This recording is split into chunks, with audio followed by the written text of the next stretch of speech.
Perfect. Perfect. Perfect.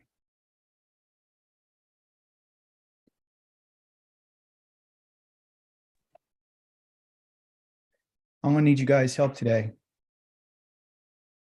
I'm gonna need your help. Tell me what you talking about, Akika. I'm gonna need your help. What'd you guys get out of the Torah portion this week?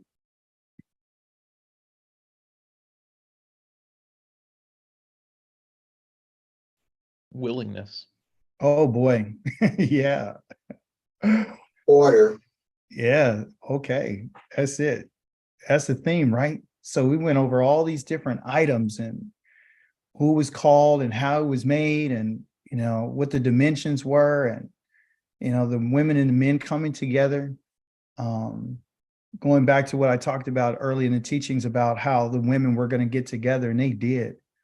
The women who were wise came together and they began to spun that goat hair and that linen. It was a lot of work that was put into this in particular Torah portion. There was a lot of work. It was so much work that from the time in which they were given the command to do so until the time it actually got put up was roughly around between 6 and 7 months, roughly around that time frame, about a half a year. So I asked the Most High, like, why? Why not only did it take that long, but why have them build that when the whole goal and desire is to bring them into this land, right? The promised land. And so, in my studies, I found that the Most High wanted to go through the process of teaching them about him through their coming together, okay? And to establish them as a community and to get them to understand about his set apartness and how set apart he is. He tells us about how Aharon is, him and his family are going to be called into the priesthood, right? Told him like, hey, this is what we're going to build. We're going to build the Ark of the Covenant. We're going to do the curtains. We're going to do the coverings and the screens and all these different types of things. When I looked at some of those items and articles that are being used, they had definitions, okay, like the kapareth, which has to do with the curtain. The definition on that comes from this word called perek, which has to do with severity and has to do with harshness. And then the sockets that were used in order to hold the boards, to bring the boards together, were called, they had their stem in the word called a dome, which has to do with to be a master. So when he told to put those two boards together and put their little hands on them and make sure they both fit into one socket, it's like one board has one little leg and then another one has another little leg, or they call them hands, and then the hands go into the sockets. Okay, the base was called, it had its root in the word adon, which has to do with being a master. So we're seeing all those different types of things. Also the poles. The poles had this idea of, let me put this on here, had to do with being separate, to be separated. So I was like, okay, so you have all these different meanings, severity, separation, to be driven, a whole bunch of stuff. The colors, we found out Caliph, which is that blue color, has to do with redemption. Not only just the heavens, but it has to do with redemption. The purple is the royalty, that the scarlet has to do with that blood, that continual seeing, of humanity. The Ark of the Covenant had a lid on the top that had to do with atonement. And so there's all these different items that were used. And I mean, it's just a tremendous amount of work that had to go into it. So like you said, Aki, it had to do with order. It had to do with a willingness. It had to do with, people having a desire to want to do the work. We can learn a lot from this, okay? But today I want to share with you I was trying to find out, like, okay, what is it that is really standing out to me besides it being willingness and them being stirred and them being filled with the spirit and, of wisdom, knowledge, and understanding? What is it that is the basis or the main objective that can be found inside of this Torah portion. And what I find is, let me go right here, is that it's paused. Okay, let's see.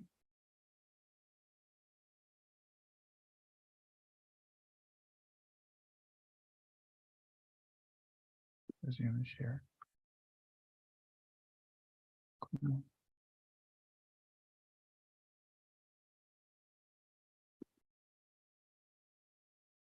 That's tripping.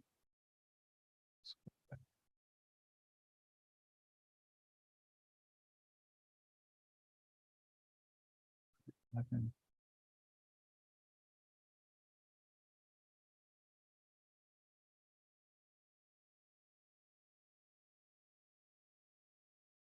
Can you all see my screen? Kate. You can. All right, good. All right, so lost my thought. Okay. So they were putting all this together, and I was asking myself, okay, what are we supposed to get out of this? Right? What is it? You know, what are we supposed to get out of YAH and Pekude? Okay.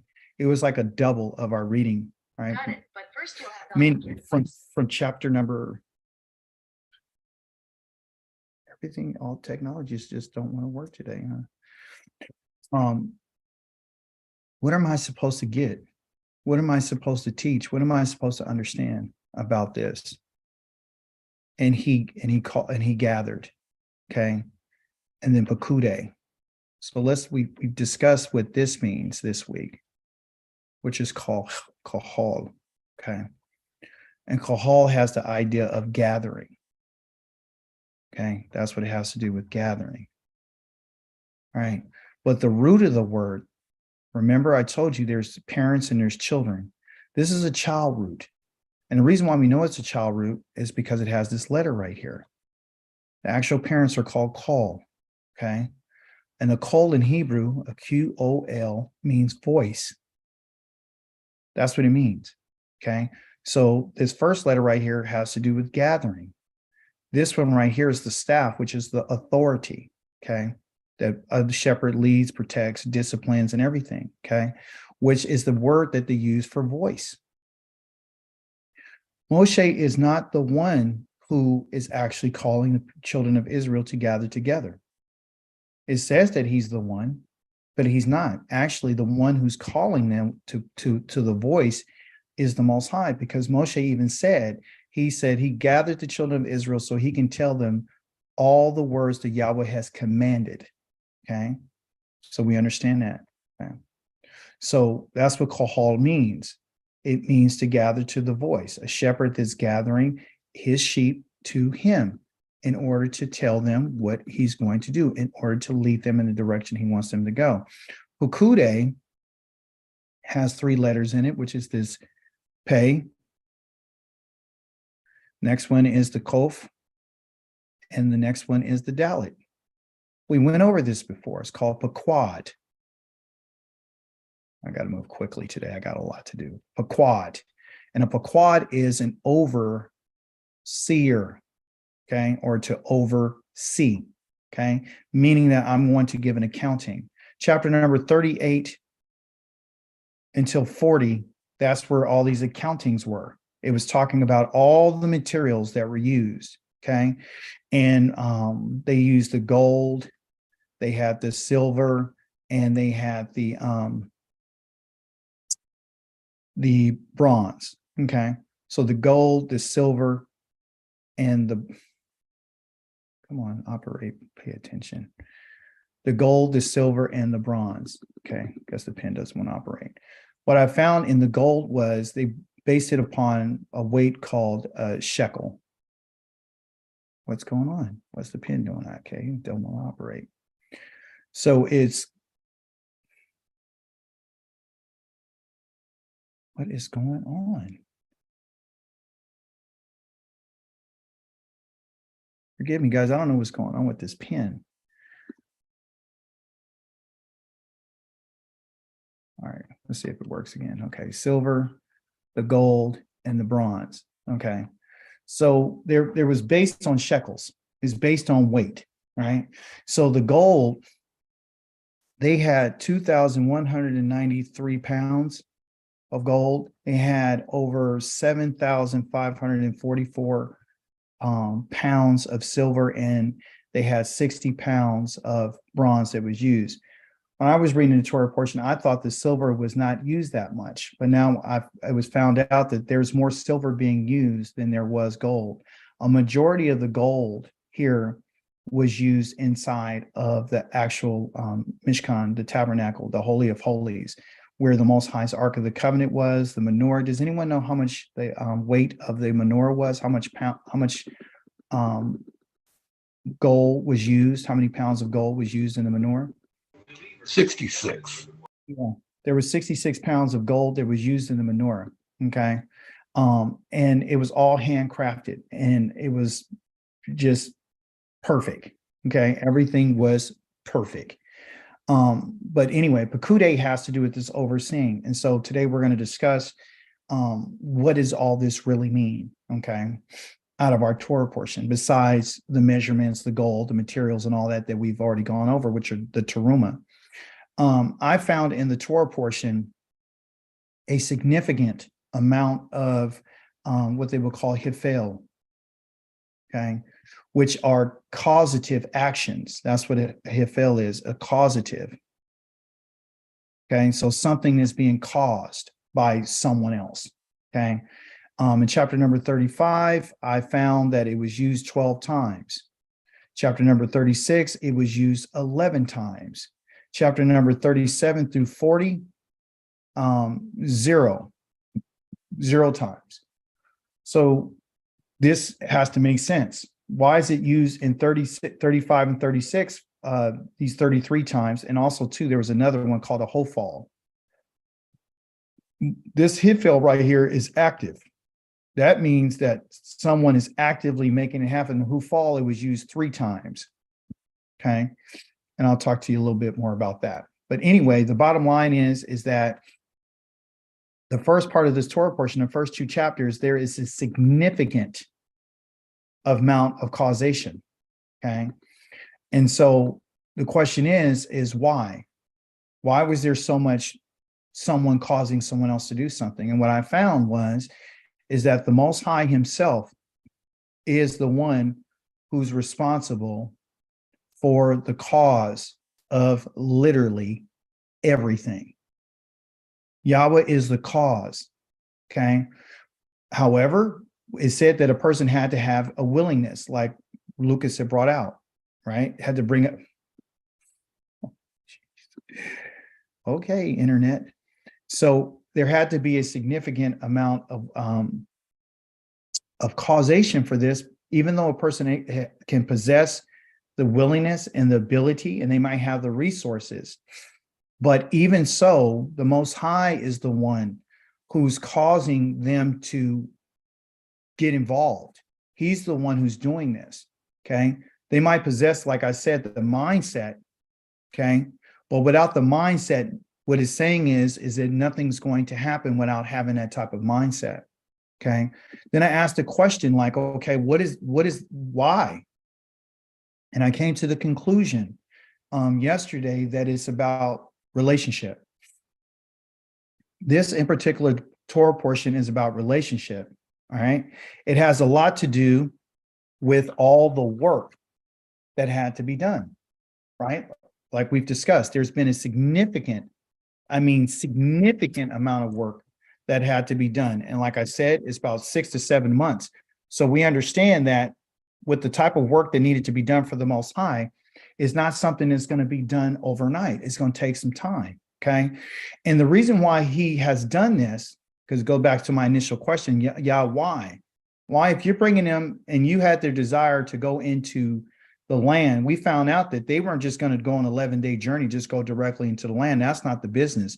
The business is, I'm going to take you out. I'm going to train you. I'm going to bring you to a place where there's no one around.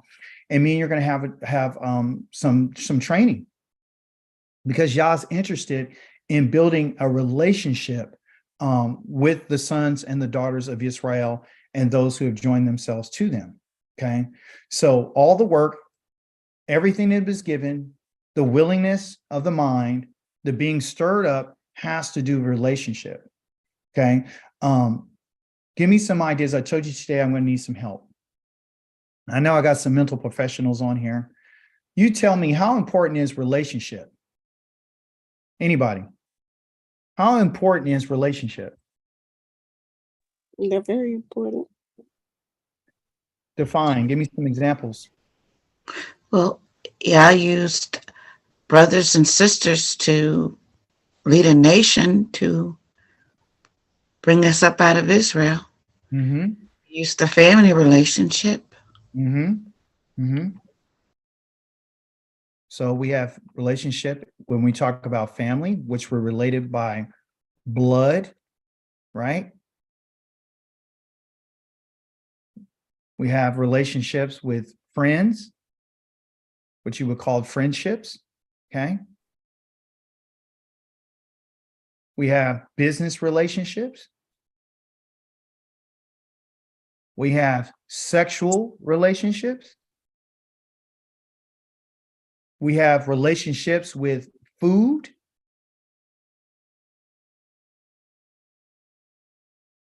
Again, internet is definitely tripping. We have relationship. Maybe you guys, I won't be able to write all this out because apparently this thing is not behaving today, and that's okay. See how it's just going crazy. I don't know what's going on. Why is it abandoning me? Is someone doing this or what?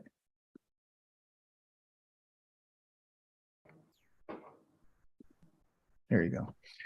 So we have relationships with food. We have relationships with people. We have relationships with things. We have relationships. This is what this is about. The Most High is saying that I want to build a relationship with you. There's 3 individuals that I want to talk about today, and I want to discuss with you that had a relationship with the Most High. Some of them were really good. Some of them turned out to be awesome in the beginning, and then they failed, and then others were bad, and it turned out to be good. Okay. As a people, we have to understand who you and I are in a relationship with. Okay. So the first individual I want to begin to talk to you about is the one who's in our Torah portion this week. His name is called Batziel. Okay. Does anyone know what Batziel's name means?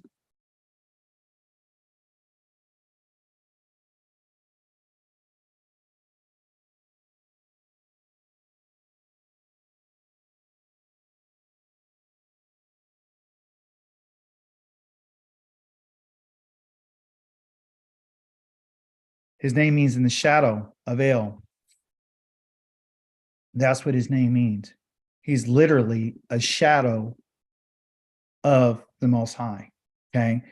The Most High, Yahweh said to Moshe, I have singled out Batziel, the son of Uri, the son of Hur, of the tribe of Yehuda. I have filled him with the spirit of Elohim, with wisdom, understanding, and knowledge concerning every kind of artisanry. He is a master of design in gold, silver, bronze, cutting precious stones to be set, wood carving, and every other craft. The Most High has called this in particular person. He told him this the first when he mentioned, I'm going to do all the, the articles inside of the tabernacle, and I'm going to have the garments that are going to be designed. I'm going to use this in particular son. Okay. And the name of his father is called Uri, and his father, Uri, means fiery.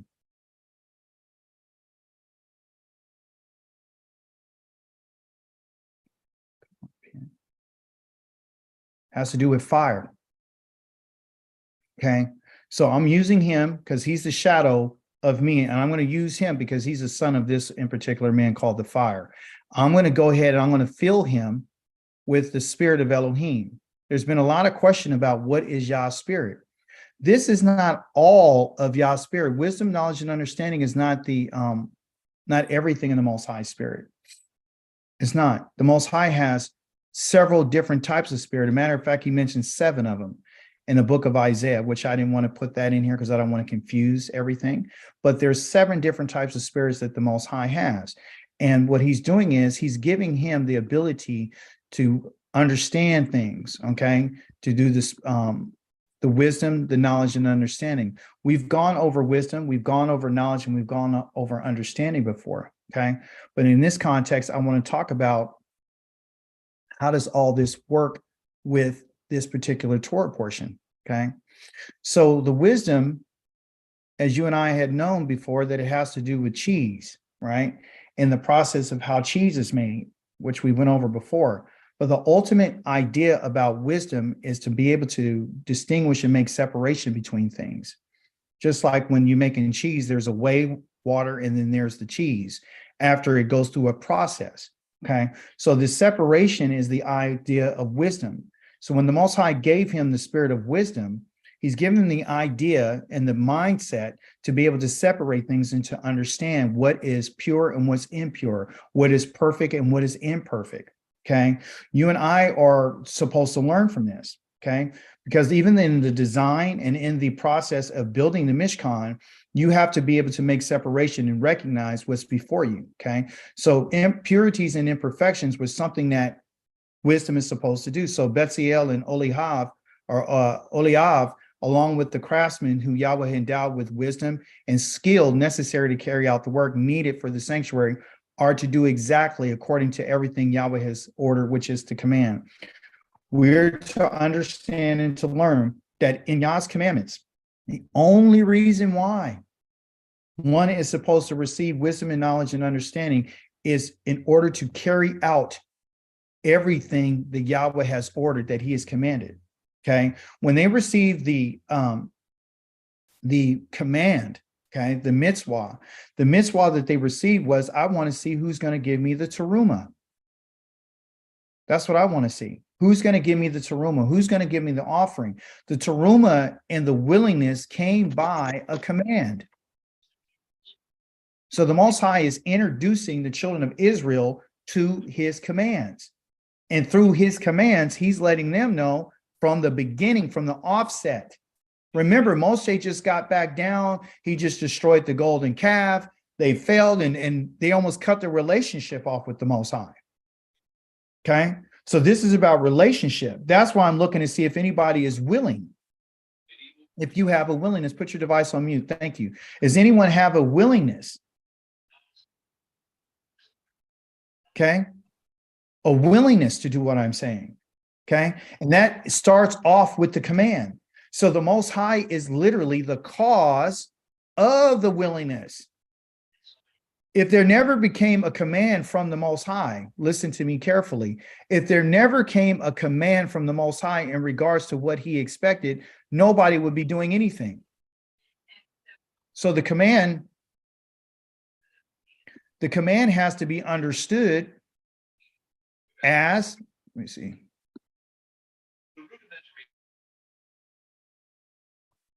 The command has to be understood that it is supposed to provoke willingness, nobility, and generosity. If that command never came, they wouldn't do it. But what's the purpose? The purpose is to have a relationship with the Most High. And the way that we have our relationship with the Most High is by following the command, by doing everything that he's ordered them to do. Okay. There's also this idea of elevate. Elevation was found inside of our Torah portion. Okay. And it's being used by a word that you and I are very familiar with. It says, Moshe summoned Batziel, Oliav, and every craftsman to whom Yahweh had given wisdom, everyone whose heart stirred him.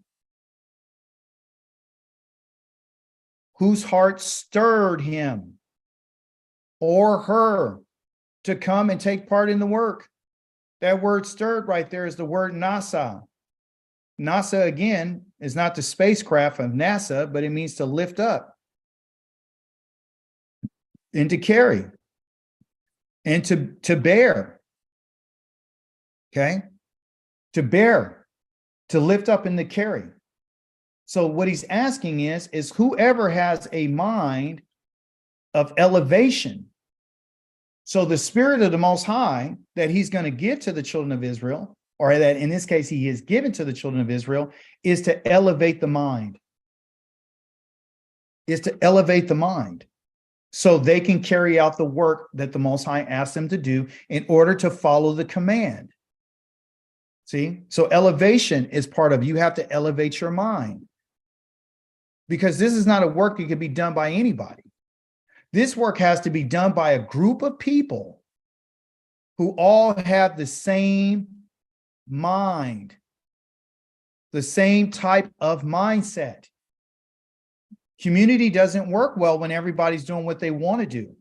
Community only works well when everything is working on one accord, when there's this idea of oneness, which is the idea of what we understand as a COD. So as a community, the Most High's desire and goal is to get us to see things one way. So the relationship with the Most High, the basis and the foundation of it, is the command. The command is given in order to see who's willing, because you have a choice. You can choose to elevate. You can choose to descend. It's up to you.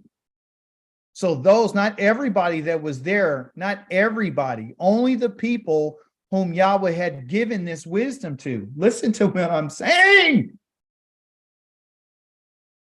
You're not going to receive nothing from Yah if you don't have a willingness. Our people said 4 times, everything you said we'll do. Everything you said we'll do. Everything you said we'll do.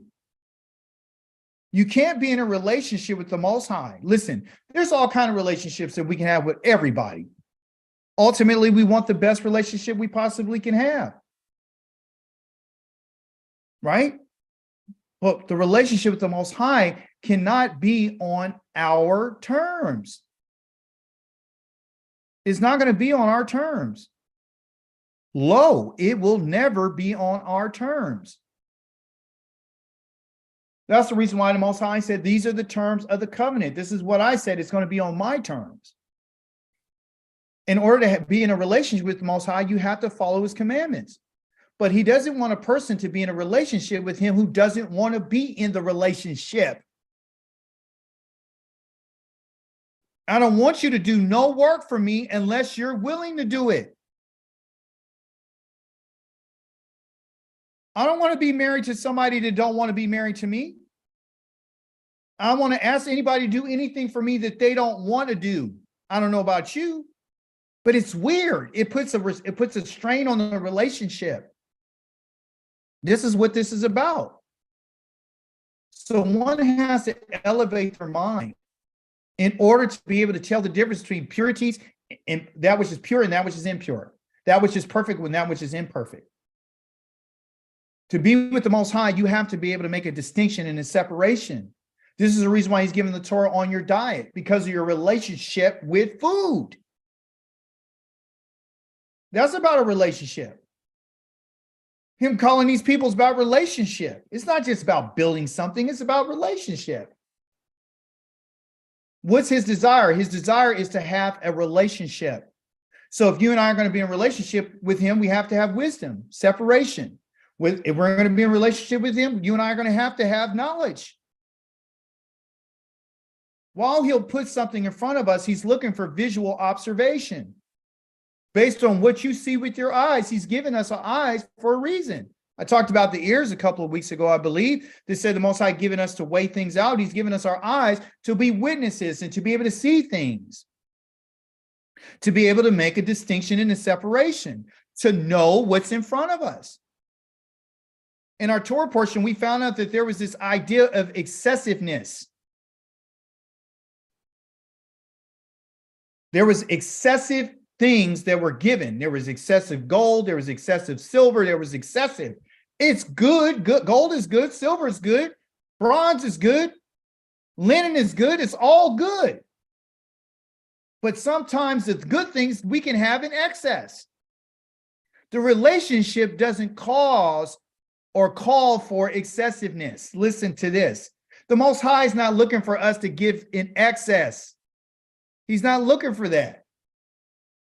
Listen what the Torah portion said. It said, they received from Moshe all the offering which the people of Israel had brought for the work of the building of the sanctuary. But They still kept bringing voluntary offerings every morning. So it was constant over and over and over and over until all the craftsmen doing the work for the sanctuary left the work they were involved with to tell Moshe the people are bringing far more than is needed to do the work Yahweh ordered to be done. A lot of us would think, well, this just goes right over our head. Okay, they were really cheerful givers. This is a positive thing. This is awesome. Yah's telling us that, listen, I don't want you to deal in excessiveness. I'm only asking you for that which is only required. Required for the work. Sometimes you can put too much paint on something. Sometimes you can give too much. It's not necessary. Excessiveness is not necessary to get the work done. The work only requires what's needed for it. How would you feel if you asked somebody to do a project for you and they brought all the wood and you're spending the money and they brought more wood than they needed? You'd be upset. Like, why'd you spend this extra money? Remember, this is our Torah portion talking about Bakude, meaning the overseer. Okay, I'm an overseer. I have oversight. So when these people had to leave the work that the Most High wanted to do, for them to do, it's because it was too much work. It was too much materials being brought to them. So God's giving us a clue that, listen, if excessiveness causes you to lose focus on the work, they were so busy collecting things, they didn't have time to do the work. Wisdom, knowledge, and understanding tells us that when something is in excess, okay, relationships can't bear too much. What happens when you give a plant too much water? What happens? Dies. It dies. Water's good though, isn't it? And the plant needs water. But only way you can see this, even if you're giving this water, you can see it and say, wait a minute. It don't look like it's doing good. So what do you got to do? You got to do visual observation. You could you're looking at it, you're paying attention, you have oversight, you're constantly paying attention. So even though they were doing the work, this excess caused them to stop focus. So they weren't able to pay attention to the work because they were getting too much. So let's don't be too much in terms of excess. Don't have excessiveness. Okay. Too much of anything is not good for you. You understand? It's not. Yah's talking to us today. Okay. What they had was adequate. What was needed, what was adequate. The word here, adequate, when I looked at it, when I looked at it, it says Moshe gave an order, which was proclaimed throughout the camp. So he gave a command. And when he gave this command, the word that he used here, they said here, he gave an order, which is a command, and it said it was proclaimed. Okay. There's several words in Hebrew that's used for proclaim, but here is using the word that we understand as call, meaning his voice. His voice was not only proclaimed, but in Hebrew is called a var. It crossed over the whole entire camp. The command went over the whole entire camp by the voice of of Moshe to tell them throughout the camp, neither men nor women are to make any further efforts for the sanctuary offering. Okay, no more teruma. In this way, the people were restrained. Why? Because they had adequate from making any additional contributions for what they had already. Okay, for what they had already was not only sufficient, it was adequate for doing all the work, but too much. Okay, so we don't want to be excessive. We want to give to that which is adequate. Okay, the Hebrew word for that in terms of sufficiency has to do with this word that I have here in Hebrew called die. Okay, die. Okay, it can be spelled in English as D-A-Y, that we would say day, but it's die. And die has something to do with saturation, which in this case, in the Hebrew, it has to do with ink. What happens when you have too much ink coming out of your pen? What happens to the document? Gets messy, sloppy. It's messy, it's sloppy, and also too, you won't be able to understand what you're trying to write because the letters, you can't see it, you can't understand it. Therefore, it's becoming what you would say imperfect. You see, because the Most High is calling for us for perfection. I hope you understand what I'm saying today. Okay, he's calling for perfection, even in the work. Okay, meaning that you have to have the wisdom, the knowledge, and understanding. Otherwise, if you're not visually paying attention, you can be the person who's being the ink. You can actually be what you would call saturating a page because you got too much ink. Saturating a plant, too much water. Saturating your body with cholesterol, too much fat. Saturating with too much sodium. Saturating with too much sugar. Saturating with too much negativity. Saturation is not good for anything. That's what knowledge calls for. So we want to make sure that we give what is adequate. We don't want to give that which is excessive. We want to pay attention. That's knowledge. Knowledge means I'm paying attention. Okay? Reading your Torah portion. Often, sometimes we want to read more than what we're supposed to read. We want to overdo. We want to be overkill on it. The Most High is saying, stop overkilling and look at what's in front of you. Yah's purpose is not to saturate. Understanding. What is understanding? They all had to have the skill and the ability. Okay? They had to be able to discern. Understanding has to do with building. Okay? So you can have the wisdom, which is the power to ask questions, the power to differentiate, the power to separate. You can have knowledge, the ability to see and observe and make observations, and to be able to measure. Okay, you can measure the water. You can measure everything. This is what Pekude is about, measurement. That's why all the measurements were in the Torah portion. So the Most High is giving us wisdom and knowledge and now understanding. Now that we separate it, now that we have visual observation and we can show the difference between things, we can see what's good and what's not good. Now we need skill and we need ability in order to build. Yah does not want us to build anything if you don't have the ability. There was nobody that was part of this work that did not possess the ability. And if they didn't have the ability, the Most High equipped them with the spirit that allows them to have the ability. And they also, in having this knowledge and this wisdom and this understanding, having understanding is the ability to teach. If you lack wisdom and knowledge, then you know you don't have understanding. You need all three, okay? But if you can't build anything if you don't have enough wisdom, and you can't build anything if you're not paying attention to the measurements.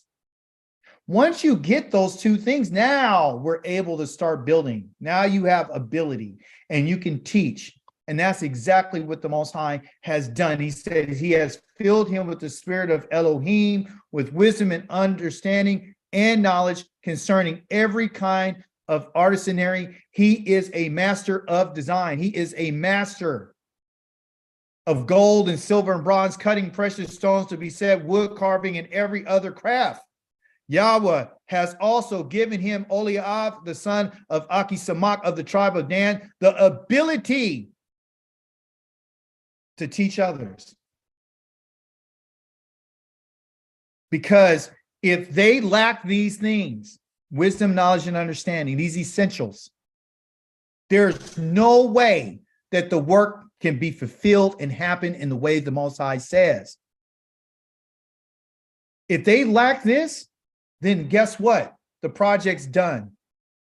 But also, too, we're talking about the relationship that Olihav had and that Batsael had. They were masters. But in order to be a master of anything, listen to me carefully. You have to have wisdom, knowledge, and understanding by the Spirit of the Most High. In order to teach other people, you and I have to have this mindset of wisdom, knowledge, and understanding. In order to have that relationship go well. Nobody wants to build in vain. Nobody wants to waste their time. That's why those people went to him and said, look, we got too much. They had knowledge. Wait a minute. I see there's too much for the work that we're going to be doing. We don't need all this. So you have to have the ability to teach others. The Most High says that he was going to fill them with his spirit. The spirit in Hebrew is called ruach. The way that it's written in the Hebrew text is called ruki.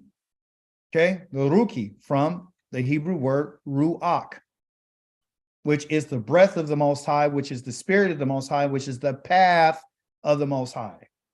Okay, we went over this before. A resh and a ket, the two letters are being used. The resh is the head, which represents a man. The ket is the wall, meaning outside. So the man that's outside, the man outside is on a prescribed path every single day. They do things and they're very orderly. So they have a program and they have a schedule. So the Most High is letting us know that, listen, I'm going to give to them my ruki of wisdom, knowledge, and understanding. And I have other parts of me that I'm not going to give to them. I'm only going to give them what they need in order to finish the work that they need to do. I'm only going to give them what they need. I'm not going to give them something beyond that they don't need. So when YAH gave them the spirit, he gave them enough to know how to do the work that he wanted them to do.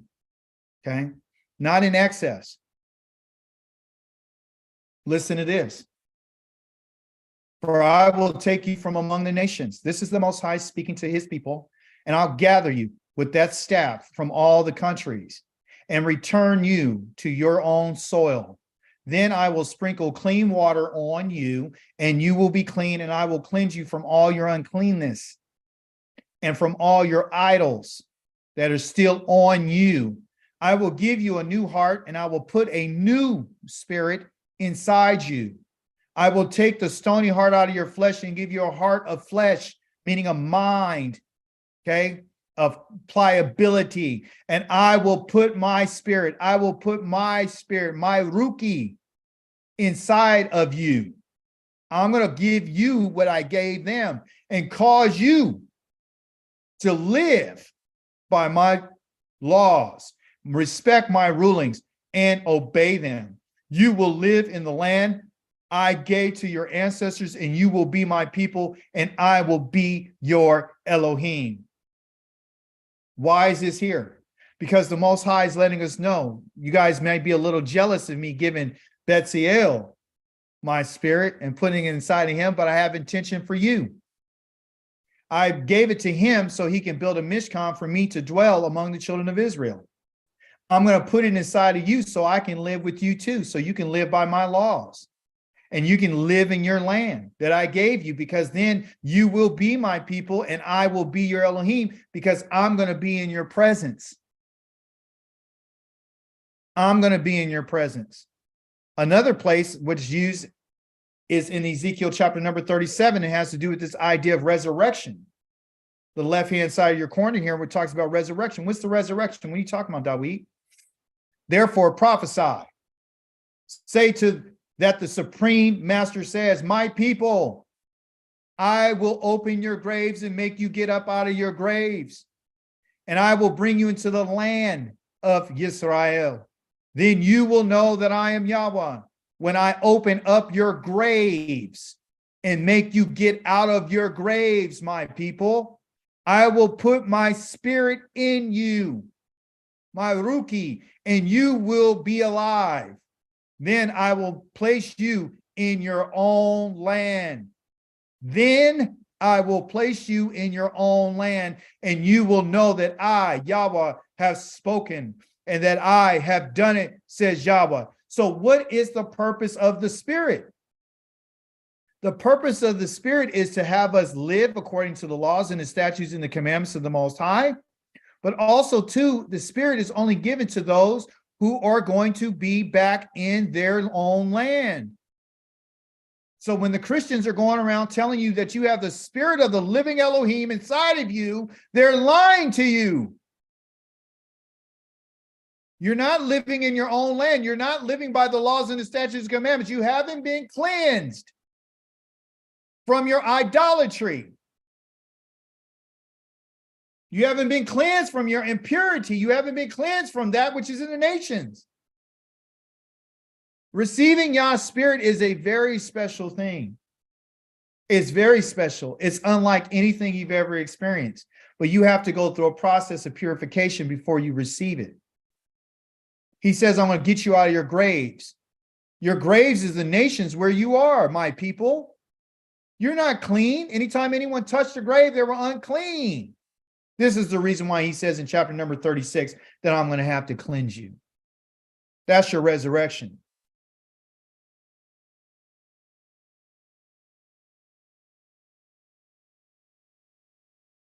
I found in the Torah portion that it told us to go in a Haftarah and read about Shlomo. Shlomo did a lot of wonderful things for the Most High.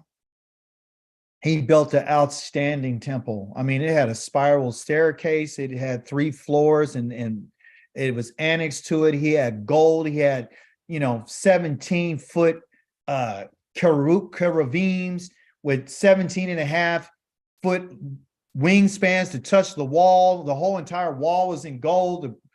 It was just miraculous. It was just beautiful. He had even onyx on his throne and was covered with gold. He has cedar ceilings and everything. All the stones that he had them cut out in the mountain ranges and brought in where you would never hear anything. No tools were being used in the temple.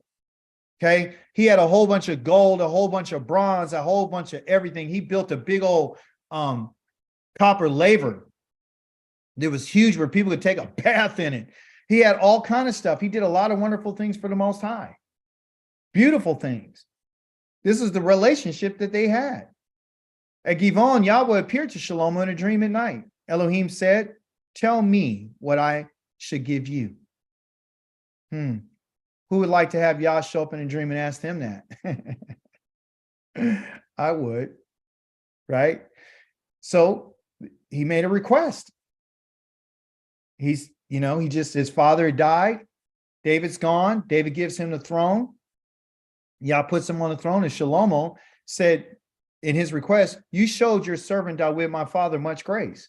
He lived before you honestly and righteously, having an upright heart with you, meaning you had a really great relationship with him. You preserved this great grace for him by giving him a son to sit on his throne, as is the case today. So now, Yahweh my Elohim, you have made your servant king in the place of David my father, but I am a mere child. I don't know how to lead. I don't know how to lead. I need your help.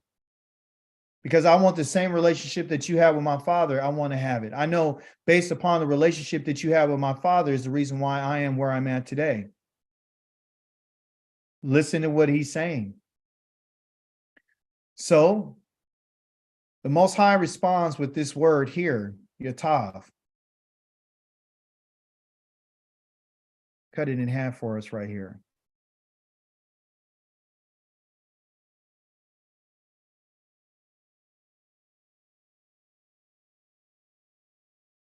In Hebrew, it's called Yatav. Okay. The root of this word, this means to be pleasing. Okay. What Shlomo had said was very pleasing to the Most High. And it was good. It was functional because inside of this word, Yatav, you have your word Tov. This is the root of this word, Tov. And Tov means good, functional. T-O-V. Okay, that's where you get your Yah, Tav. Okay, so it's very functional, very pleasing. The Most High said, this is a good thing that this boy had said. He said, I'm a kid. I want to know how to lead. That's what I want. And here, a lot of people had thought that the Most High, that Shlomo asked him for wisdom. Shlomo didn't ask the Most High for wisdom. He didn't ask him for wisdom. He didn't. He said, I want the grace that you show my father. I want the relationship, but I want to lead. Because I know that I'm the king now. I have to lead your people. And listen to what he said. Moreover, your servant is among your people, whom you chose, a great people, so numerous that they cannot be counted. Therefore, give your servant an understanding heart, okay? Able to administer justice to your people so that I can discern between good and bad for you, or excuse me, for who is equal to judging this great people of yours. What Shlomo had said in making this request was Yatov. It pleased the Supreme Master. Okay. Here, this word understanding, I left it in English, and he asked for an understanding heart. Okay. That word right there is Shemoah. Shemoah. That means if our root is Shema, he's asking that the Most High would give him a mind to listen. That's what he was after. And that's what you and I should be after. It's not written so we can glorify Shlomo. It's written so you and I can understand what the Most High is looking for. What would please the Most High from us is if you and I would ask him for a mind to listen. Oh, you need to hear what he's saying today. Why would he ask? Why would that be pleasing to the Most High? Because this is the very word that was used in the agreement with Israel. The two things that he asked the children of Israel to do was the Shemoah and Shamar. I need you to listen and obey and guard what I said. That's what was pleasing to the Most High. If you don't want to ask the Most High for a mind that's able to listen,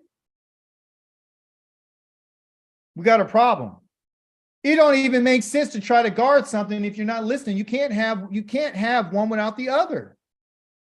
You can't say, well, I'm going to listen and obey, but yet you're not guarding what he said.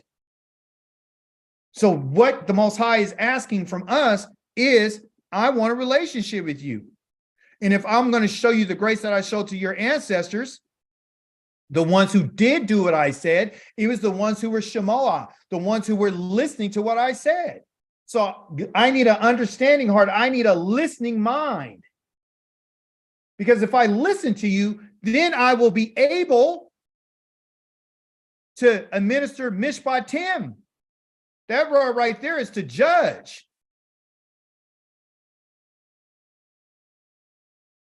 I want to judge your people. Somebody raised your hand. Go ahead. Toda. Okay, now with Solomon, like with Shlomo, now like when I think of the Most High and I think of his wisdom, and there's times when I want the Most High's wisdom, and it's usually because of healing. That's why I draw towards the Most High and wanting his wisdom. But in the end, it seemed like in the beginning, this is what Shlomo wanted too. Maybe not necessary for healing, like I'm saying, but he wanted the Most High's wisdom. But he fell from that, and he wanted wisdom from other deities. Am I correct? Isn't that what happened? Well, again, according to the text in the Hebrew language, he doesn't ask for wisdom. He doesn't. No. I'm about to show it to you. He didn't ask for wisdom. All right. What he asked for is, he said this. He said, therefore, give your servant a Shemoah mind. I need a Shemoah lave. I want my mind to listen, obey, and be able to judge your people, because I'm over such a great people. They're so numerous. I don't want to misdirect these people. So I'm asking you to help me, because I'm nothing but a little child. I'm just a mere child. I don't know. I need the grace, right? You got a wonderful relationship. Since you had that relationship with my father, I'm asking, and this is in a dream. I'm asking for a listening heart, a listening mind, an obedient mind. And then he says, so that I can judge. That's the purpose of asking for it, so I can judge and give the judgment to your people. Okay, so that I can discern. That word right there, discern, has to do with understanding.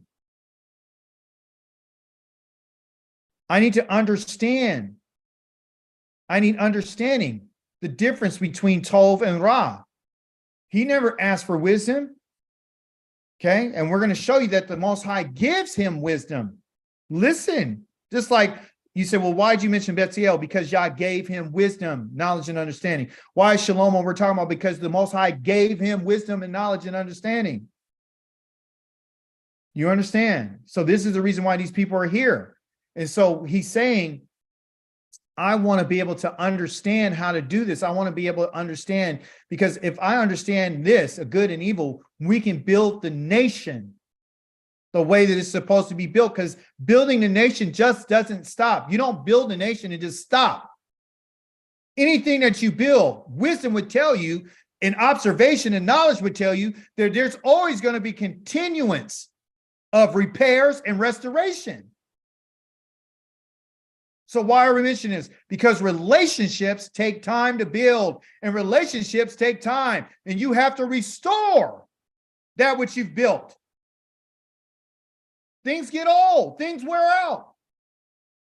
The Most High's temple, he said, take up an offering, a teruma, so that you could come and maintain the building. You understand? Because this idea of that which continues. When Shlomo died, he has sons, and he has sons and sons and sons. And when we die, we're going to have sons and daughters and sons and daughters.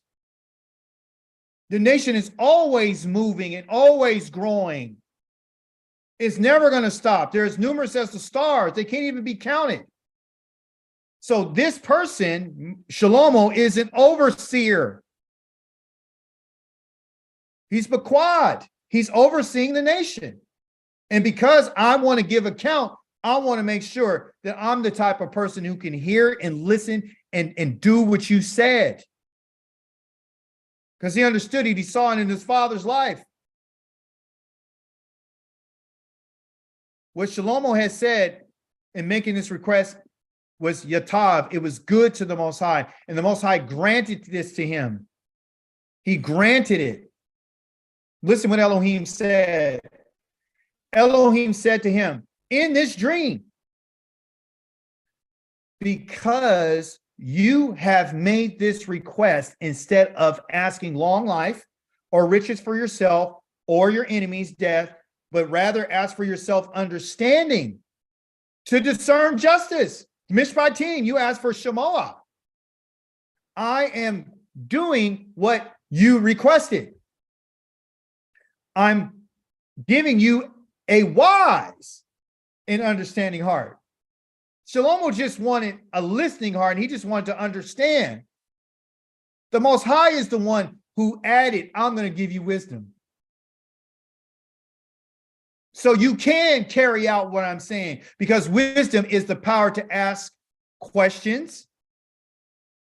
Wisdom is the power to separate and make a distinction. You see? And the only way you can do that is by asking questions, or by asking yourself some questions, or seeing the difference, the process between the two. He says, so that has never been anyone like you, nor will there ever again be anyone like you. So there he goes. That's it for the Christ character of the New Testament. I'm also giving you what you didn't ask for. Riches, honor, greater than that of any king throughout your life. He's not the richest king that's ever been on the earth through his life. Keep it in context. More than that, if you will live according, more than that, if you will live according to my laws, obeying my ways, my laws and my mitzvot, like your father David, I will give you a long life. That's the benefit. So he's letting us know that, yeah, you do what I tell you, you live a longer life. Because if you go against what I'm saying, I'm going to cut you off. You go against what I'm saying, you mistreated the widow of the fatherless, I'm going to kill you. I'm going to put you to death. You don't execute justice, you're gone. That's what it is. So this relationship is based on conditions. It's conditional. This word of Yahweh came to Shlomo concerning this house, because his goal was to build a house for the Most High, because David's hands were too bloody. He's already started a construction project like Betziel. If you will live according to my regulations and follow my rulings and observe my mitzvot and live by them, then I will establish with you my promise that I made to David your father. I will live in it among the people of Israel, and I will not abandon my people, Israel. If contingent is conditional, but there is a breach in the relationship. The relationship has conditions, terms, and agreements. The relationship can be broken at any given time. Remember, we're talking about a relationship. So King Shlomo loved many foreign women. This is the breach with him. Everybody has their breach. This is his breach. Someone else's breach might be totally different. Well, we can find out the cause of the breach for all of us. It's still found in here. There's different types of breaches, but there's always one cause. Shlomo loved many foreign women. Is that the cause? No, that's the breach. Because besides the daughters of Pharaoh, the daughter of Pharaoh, there were women from the Moabi, the Ammoni, the Edomi, the Zidoni, the Kitti, nations about which Yahweh had said to the people of Israel, you are not to go among them, or they among you, because they will turn your hearts toward their gods. But Shlomo was deeply attached to them by his love. He had 700 wives, all princesses, and 300 concubines, and his wives turned his heart away. Okay? So what's the cause? What's the cause of this? The cause is he's attached himself to love. He's attached himself by his love, by his passion, by his desire. And it doesn't have to be foreign women. The foreign women represent idols. Because that's ultimately what he did. He made idols for all these women, and he made high places for all these women. There's nothing wrong with loving a woman. But he loved something more than he loved the Most High. So it might not be women for me. It might be something else that I love more than the Most High. It might be money for me. It might be status for me. It might be what I believe that, I deserve. It might be food. You might love pork so much that you just got to find a way to get a piece of bacon. It might be the traditions of your ancestors. You might love Big Mama and Grandpa so much that you still are going to go to those holidays. As a result of these things that we love are the things that Yah says not to touch. You see? It has to do with our heart. This is the reason why Shema Yisrael is with this baby set this morning to open us up in our prayer with the Shema Yisrael, Yahweh Eloheinu, Yahweh Echad. Wa'ahavta et Yahweh. That is to love Yahweh with what? With all of your heart. Uvakol nafshika, all of your soul. Uvakol meodika, all of what you are and your resources. That's the number one command. In what? In the relationship. This man was unfaithful. He's the example. He started right with the Most High. He started off okay. He started off really good. I'm a kid. I need help. I want to be someone who listens to your commands.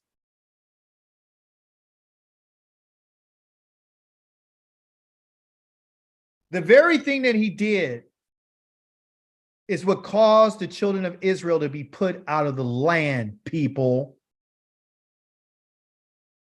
Wasn't it by these things that Shlomo, the king of Israel, sinned? There was no king like him among many nations. And his Elohim loved him. And Elohim made him king over all Israel. Nevertheless, the foreign women caused even him to sin, regardless of how much wisdom he had, regardless of how much understanding he had, regardless of how much wealth he had, regardless of how much power he had, they still caused him because of his love. And you say it was for the women. No, it's for what the women represented. And I'm going to show that to you. Are we to give in to you? This is Nehemiah talking to the people who have done the same thing that Shlomo did, and let you continue in this very great evil. A matter of fact, in the book of Ezra, is called a crime. Yah has specifically given the sons and the daughters of Israel a command. Remember I told you, it always starts with a command, whether it's the terumah, whether it's the Shabbat, whether it's the diet, whatever it may be, the Most High gives a command.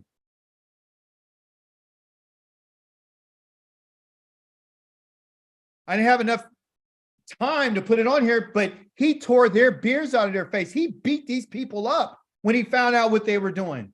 Ezra told him, you got to send these women away and their kids, because you brought this upon Yisrael. So are we to give in to you and let you continue in this very great evil, breaking faith with our Elohim by marrying foreign women, by going against the command of the Most High?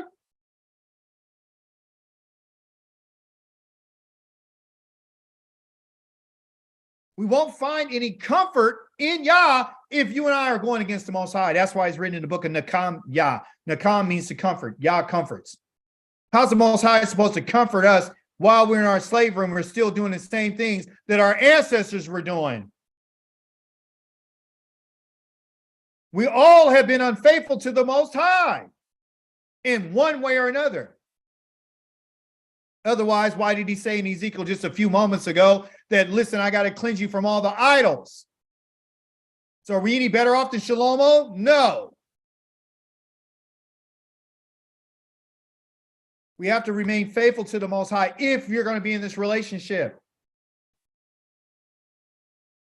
So Yahweh said to Shlomo, 8 chapters later, after the dream, the Most High appeared to him and said, since this is what's been in your mind, what's been in his mind? The 700 women and 300 concubines, building the altars, worshiping other gods. So you telling me the Most High did not know when he gave Shlomo wisdom and he gave him riches and he gave him honor that this is not what he would have done? The Most High didn't have a clue about Shlomo? What is it telling us? It's telling us the Most High knows who we are. He is the only one who's initiated the relationship. Shlomo did not go to the Most High. The Most High came to Shlomo.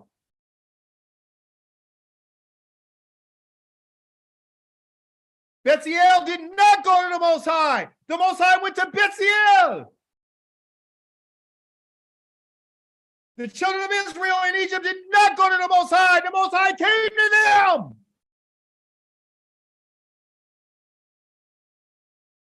You and I have not gone to the Most High.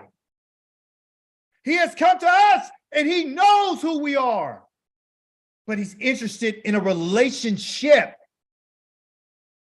He's the one who's trying to keep the relationship. I'll give the mercy and I'll give the grace and I'll give the compassion and I'll give the wisdom, I'll give the knowledge, I'll give the understanding just to see if they have a change of mind and change of heart. Yahweh tells us here, since this has been in your mind, this has been your thought, this has been your intention, this has been your desire, this has been what you wanted to do from the get-go. Irregardless to what I gave you, you still want to do what you wanted to do. Because you didn't care about our relationship. You cared about your relationship with other people. What made you feel good, not what our relationship is, how to make me feel good. You haven't kept my covenant and my regulations, which I ordered you to obey.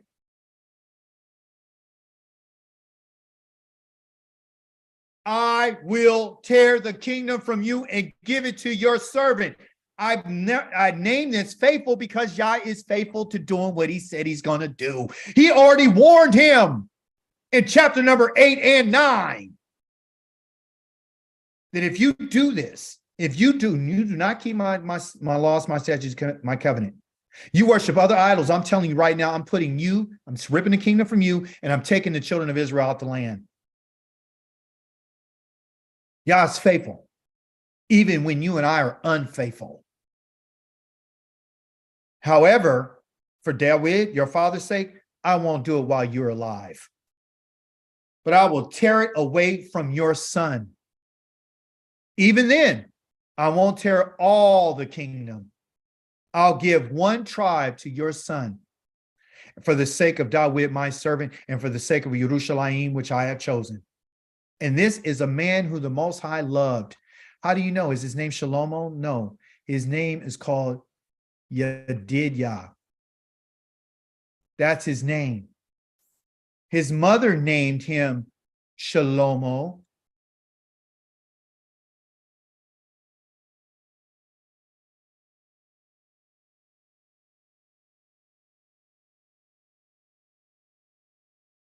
The prophet Nathan called him Yedidyah. That name right there means beloved. There's a reason why he named him Yedidyah. In his name is David's name. The root of David's name, beloved.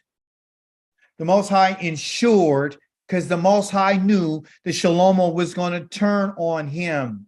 He sent the prophet in 2 Samuel chapter number 12, verse number 24 and 25. You can remember it by chapter 2 Samuel chapter number 12. You multiply 2 times 12, and that'll bring you to 24. And that'll tell you right there where it's at, 24 and 25. The Most High named him and sent the prophet Nathan, which means to give this name to Shlomo, beloved.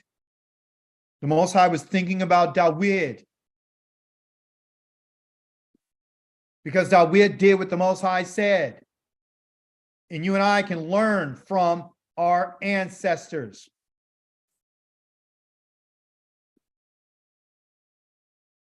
Yah's faithful to keeping his word. You and I have been unfaithful to the Most High. Yah is the one who's not bringing the breach to the relationship. That's why conditions are set, because he knows who we are. You might think you know who you are, but you really don't. Final one I wanted to discuss is Manasseh. Manasseh's name, what his name means, is the cause.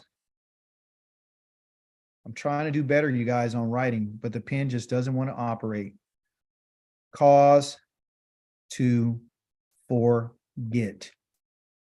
That's what his name means. Cause to forget. So we got somebody who, the Most High gave wisdom, knowledge, and understanding to. They did a wonderful job for him.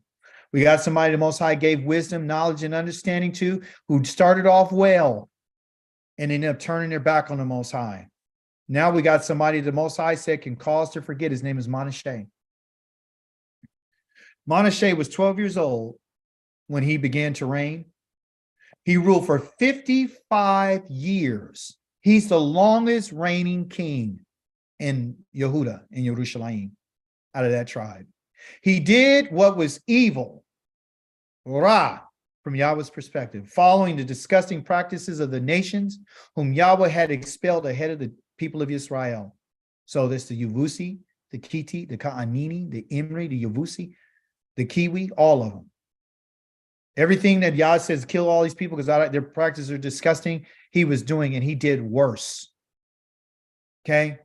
By the way, whatever type of leader we have, okay?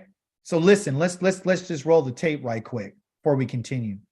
The SCL got the spirit of wisdom, knowledge, and understanding. He used it to perform the work. He used it to teach the people. He used it for good. He used it for perfection. He used it for the cause of the Most High. He was very influential over people. Okay? We have Shlomo. Okay? He receives the spirit of wisdom, knowledge, and understanding. Yah gives him an understanding and wisdom. Yah gave it to him, right? He didn't ask for wisdom. He got it. Yah gave it to him so he can be able to determine, may ask some questions, right? And make some separation so he could, rule the people. Because it's about the people.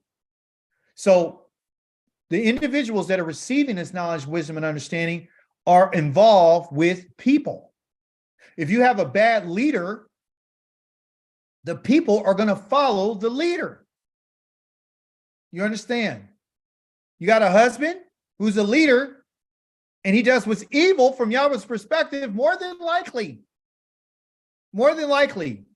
the influence he's going to have on his family is going to be to do evil from Yahweh's perspective. Whoever is a leader, whatever they do, the people are going to follow. Okay? So in this case, he's ruled for 55 years of doing that which is evil and doing worse than the nations that Yah had already put out and expelled ahead of Israel. We have to take inventory. That's what Pekudei is about. After they did all the work that the Most High asked them to do, they set everything in front of Moshe.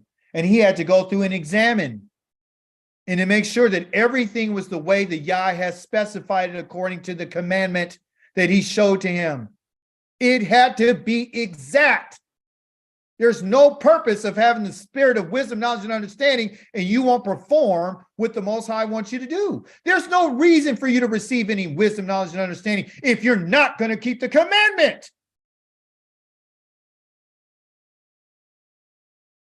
That's the reason why spirit of wisdom, knowledge, and understanding is given to anybody.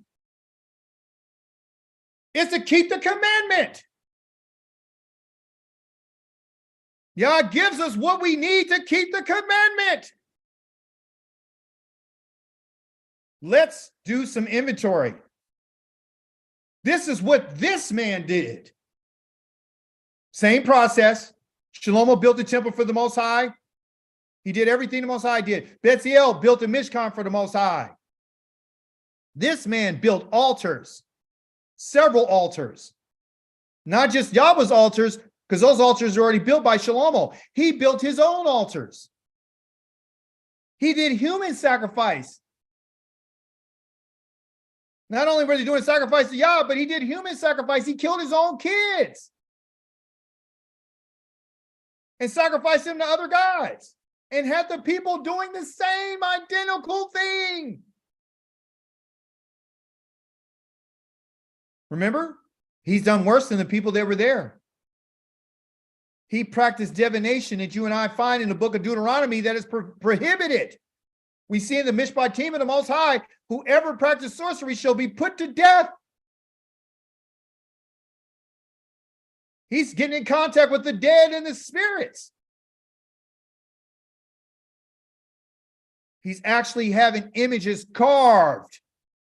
Ask the question, did Manasseh himself build these altars? No. He had the people do it because he's over them. He's teaching them what to do. Did he's the only one who killed his kids? No. I'm going to teach the other people how to do this. Is he the only one practicing divination? No. You got a problem, go to divination. Don't go to the Most High. Did he build the carved images? No. I got somebody else building it. Did you understand?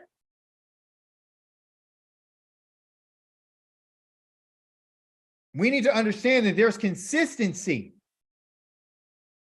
in what the Most High has said. Either you're going to be consistent in that which is evil, or you're going to be consistent in that which is good.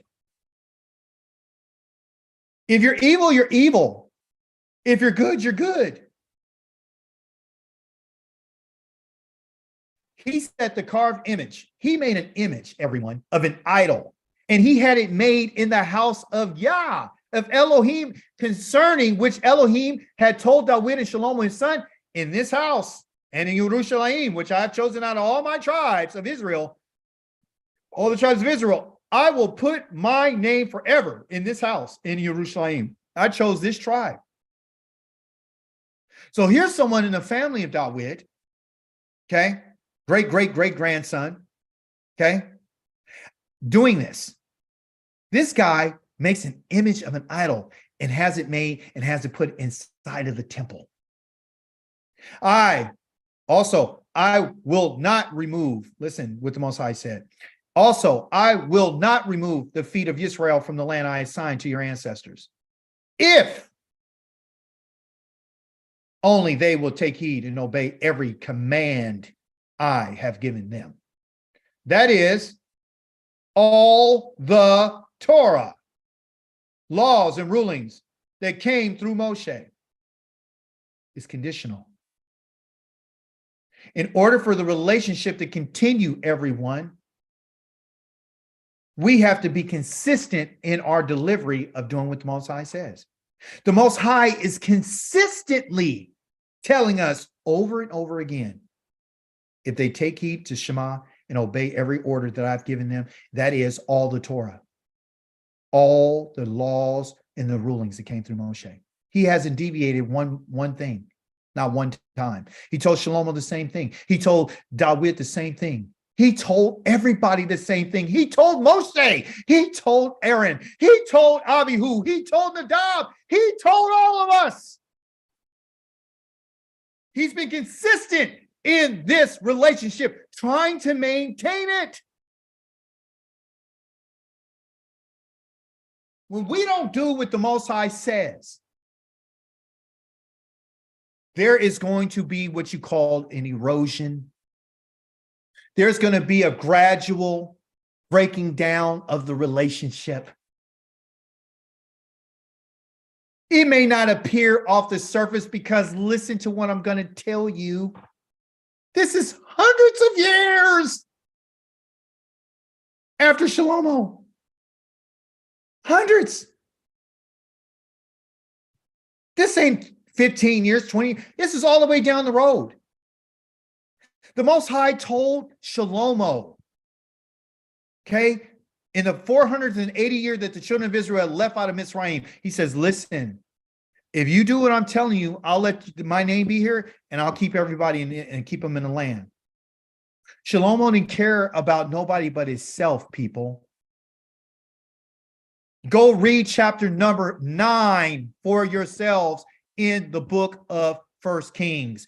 It will tell you that the Most High warned Shlomo and said, if you go against me, I'm putting the children of Israel out of the land.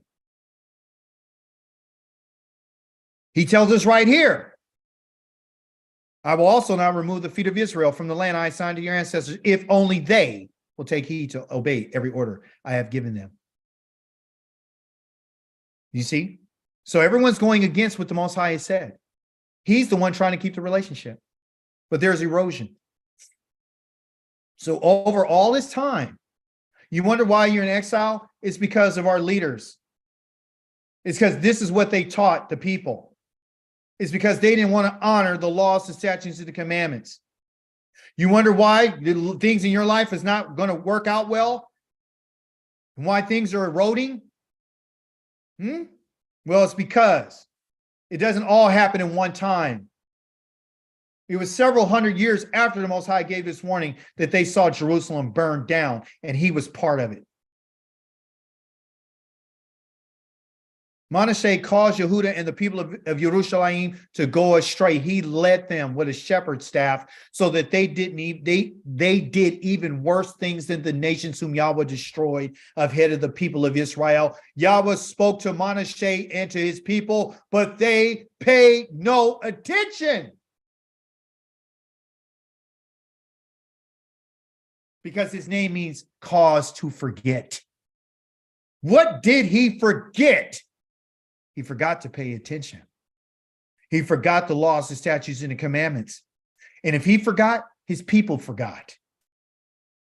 But even so, after this erosion, things are going down because they're going down. There's going to be this time in the relationship where one will and must experience humility. Our relationship with the Most High requires for us to walk with him in humility. Not pride and arrogance, not telling him what you're not going to do and what, I'm going to make some exceptions here. I don't have to do this. I'm not an Israelite. I'm an American. You understand? Listen to this humility. Therefore, Yahweh brought against them, the commanders of the king of Assur's army. Anytime you mess around with the Most High, he's bringing trouble. They took Manasseh captive with hooks, bound him in chains, and carried him off to Babel. First invasion. Then when he was in distress, he began to appease the anger of Yahweh. Oh, interesting. So what does it take? You know what it's going to take for some of us? Distress, anguish. What's going to take is trouble. And then what you're going to try to do is you're going to try to appease the Most High. Right? And he objectively, humbling as much as he knew how to humble himself before the Elohim of his ancestors. He prayed to him. That means that he hit Pael. He caused himself to pray. This is not something the YAH caused. This is something he did himself. Himself did this action. The Most High didn't cause this. He did it himself. He did it on himself. He's like, you know what? I'm in distress. I just got taken captive. They put hooks and chains on me. I'm in exile. Elohim was moved by his plea. And he paid attention to his entreaty and brought him back to Jerusalem. Do you hear this? To his kingly office. Then Manasseh understood that Yahweh really is Elohim. Oh, you better hear what he's talking about. Yah is not a man. Yah didn't do Manasseh like he did him. But when we get to the point where it gets so bad that Yah is sick and tired of us, he's going to do something to us like he did to us now by putting us in exile. And what we can learn from this is we need to humble ourselves. We need to put ourselves down before the Most High. We need to pray to the Most High, make a plea with sincerity. And the YAH says, if you do these things, I'll bring you back.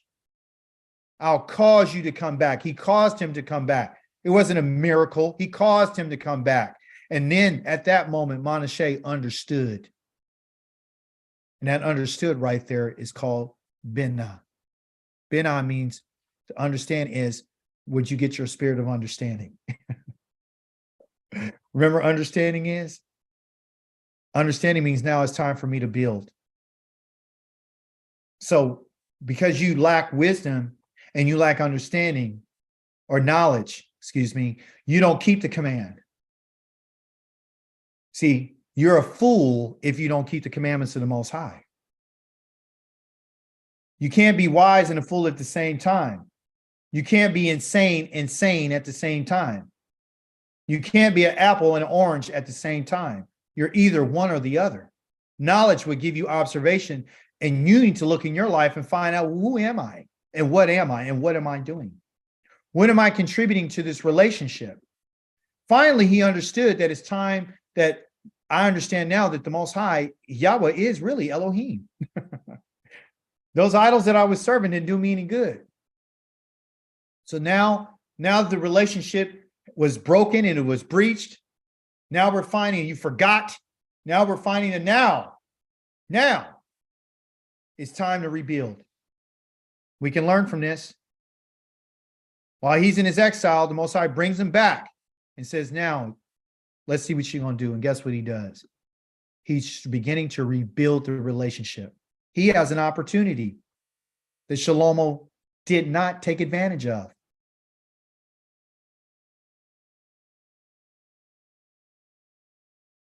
Now look at what he did after he realized that Yahweh is Elohim. Look what he did after the distress. Look what after the exile. Look what after being a captive. Look what after the chains and the hooks. Look what after being imprisoned. Look, being humbled. He came back and he built walls. He fortified the city of David, of his ancestor, giving honor and homage to the king that did what Yahweh said. He came, missing a letter, removed foreign gods. He removed all the foreign gods. The idol that he built in the house of Elohim, he took that down. He smashed the altars. So it seems like he's doing everything that, correct that. He's doing everything that the Most High asked the children of Israel to do when they go into that land. Yah says, when you get to that land, I need you to destroy their gods, their idols, and their altars, smash and tear everything down. So now he rolls in and he removes everything. He also goes and he repairs Yahweh's altar. You see? And what else did he do? He ordered the people to serve Yahweh. Didn't write it in the text, but guess what?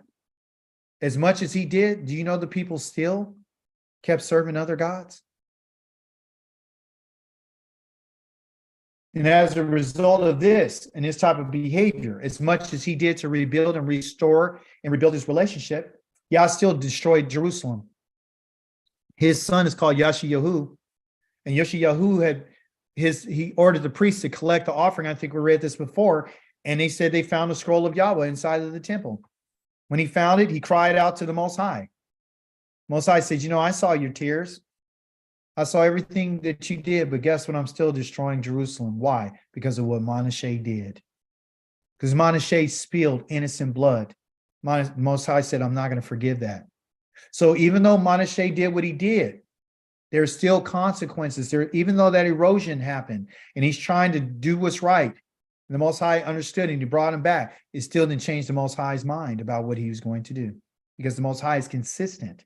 The Most High is faithful to what he says. That's your Torah portion for next week. Make note of it.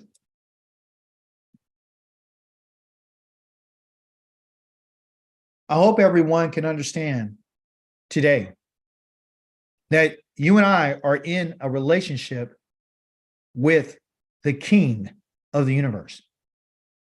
That's who you're in a relationship with. David didn't understand it. And I'm beginning not to understand it.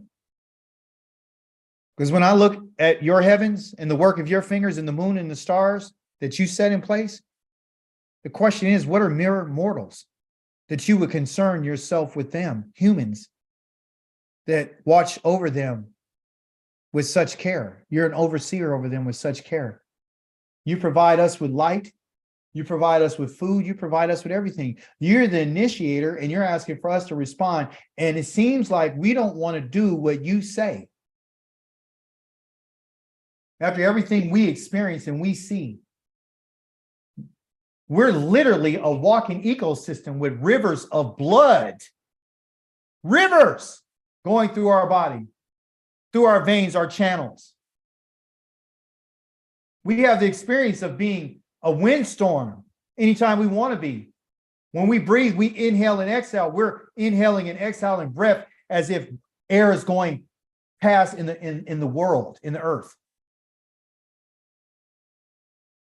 We're able to see light because of the eyes that you've given us. You've allowed us to even hear the birds that you've made to sing to you and to give praise, to remind us that you're jealous, because that's what a bird does. They guard their nest because they're jealous for their young ones. You've given us so many examples. You allow us to see colors. We get to be warmed by the sun that's in the sky that comes and has its course.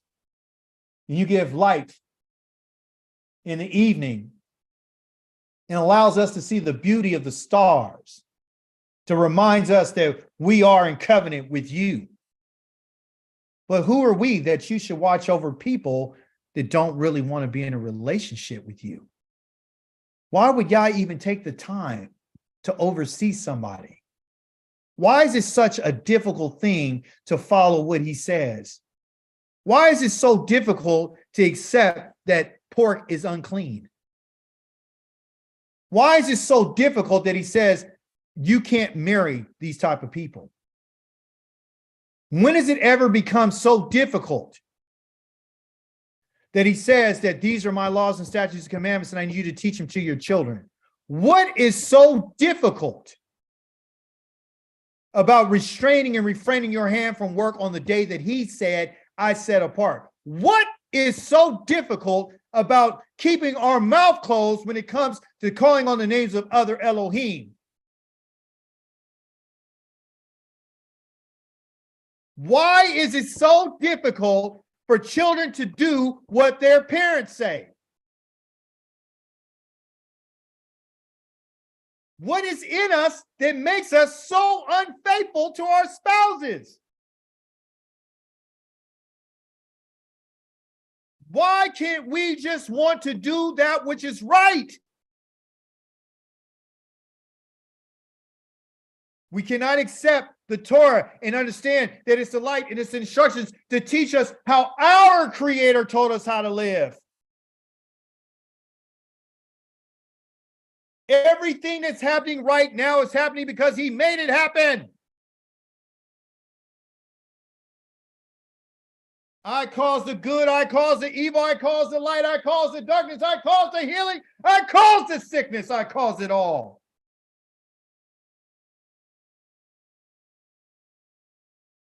Do you or do you not want a relationship with the Most High? That's the question. That's the question for all of us. And what are the things that you and I can do?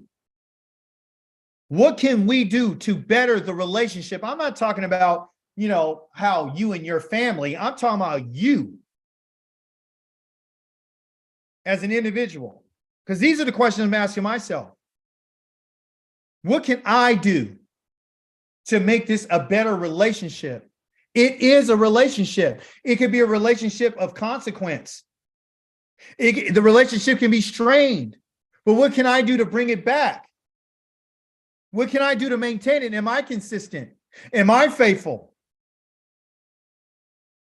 Am I being a little, standoffish? Am I saying stuff and not following through? Am I a whole bunch of talk and no action? Am I willing to give to him that which is imperfect and impure? Because I'm so lazy that I don't want to take the time. The one thought that came to me, the causation of the word that I told you, there were two of them. One was called a hifel, which is him causing something, right? Someone causing something. Come on, pen. And one is called a whole fall. The whole fall is a passive one. And this word was used called shazar. Ma shazar was the belts that were used that were woven. Okay. They were woven. And I asked the Most High, well, why is this one a passive and this one right here is an active?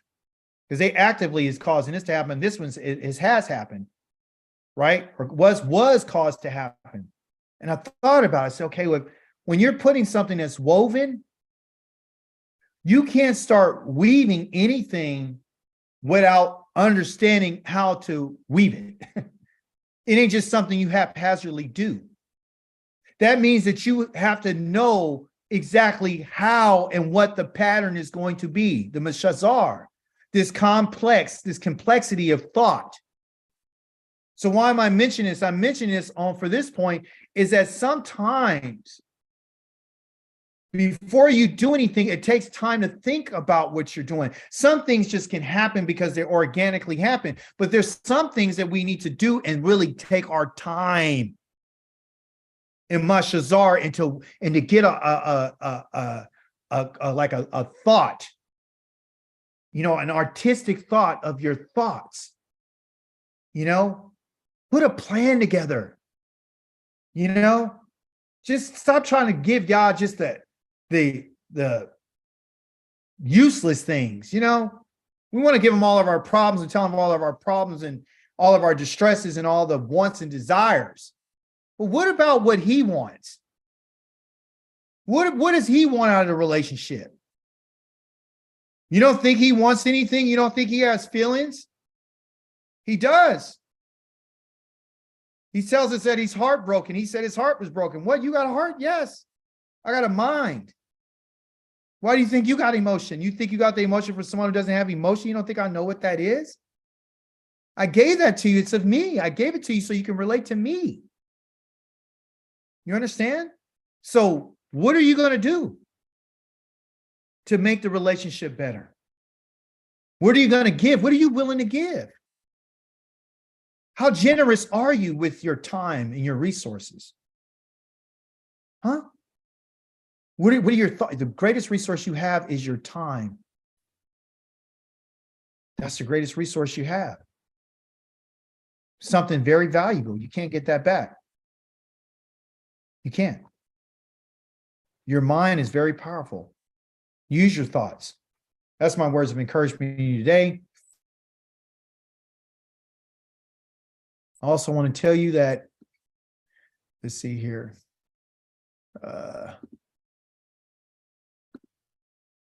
Kwa, are you there?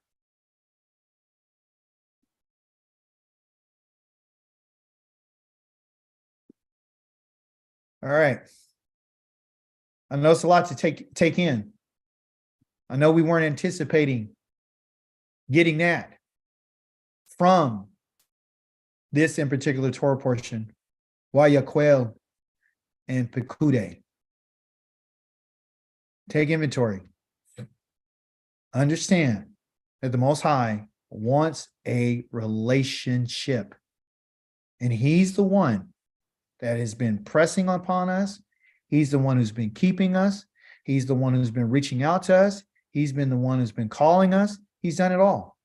And you and I can operate in three different ways. We can either be like Betsy L, right? That just do it, right? You could do that. Or you can receive it. Ask for something. YAH gives you more than that. He knows that you're messed up and he's hoping that you would change your mind. He presented that offer to Shlomo. Or you could be like Monashe. You see that YAH can change a person's mind. Doesn't mean that you're not going to reap the benefits of all that you've done. He caused a lot of harm. You see, even though he tried to rebuild the relationship. But the main point is that whether you want to believe it or not, you're in a relationship, whether it's strained or whether it's doing really well. We can always try to make relationships better, and we can learn from that, and we can apply those principles to everyone else. But the most important relationship we have is the Most High. Go ahead, Kwa. Toda. All praises to the Most High. Can you share the screen?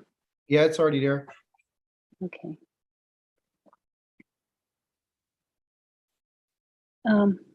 For some reason, it's not working on mine. You might have to share on yours. All right. So you want me to go there? Okay. Let's see here. Well, oh, okay. No, that's not it. So we'll have to try to refresh it. I'm refreshing it right there now. It is right there. Mhm. All right. Yay. You guys know what time it is. Get your devices ready. It's time. Oh, hey, I like that the menorah, Kwa. Thank you. That's raw. Okay, here we say classic mode.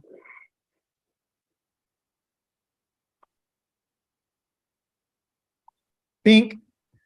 All right, for those of you who want to play the game, you go to www.kahoot.it. Okay.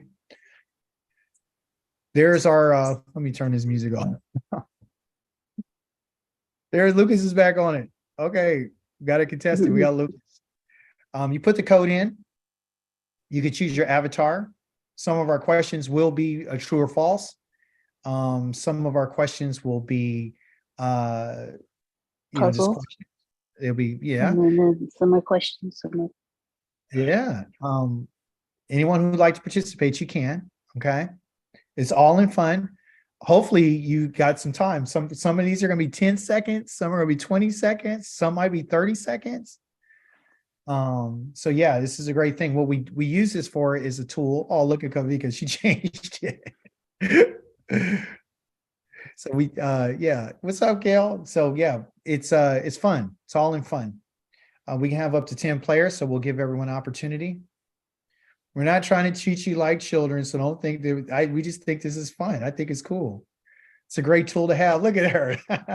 Is that the little chicken with the little hearts on her head? Oh, who's this? Is that Mr. Malachi? Yeah, look at Mr. Malachi. Yeah, with he has the judge's hairdo on. Come on, Ken. Come on. You really doing that? Oh, Malachi. Oh boy. Oh, this is crazy. Kent is the bear with the scale cap. Okay, look at her. Sister Pam. Everybody's changing No, their. you didn't. No, you didn't. Okay. All right. All right. All right. Anyone else who want to join? We still have we got some room. We could have up to 10 players. So I'll give you guys another opportunity. We got 7 players on the board right now. Oh, by the way, when you answer these questions, the one who really gets the most points is the one who can answer it correctly and the fastest.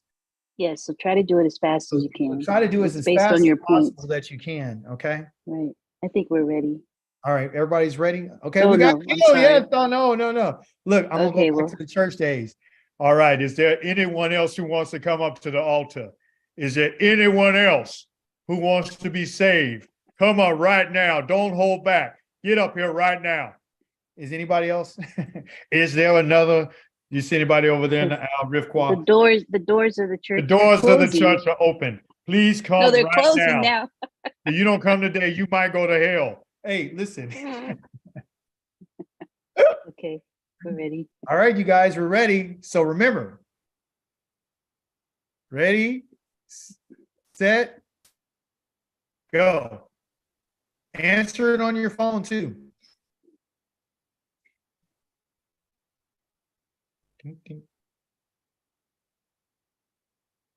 Go ahead, David. What does pakude mean in English?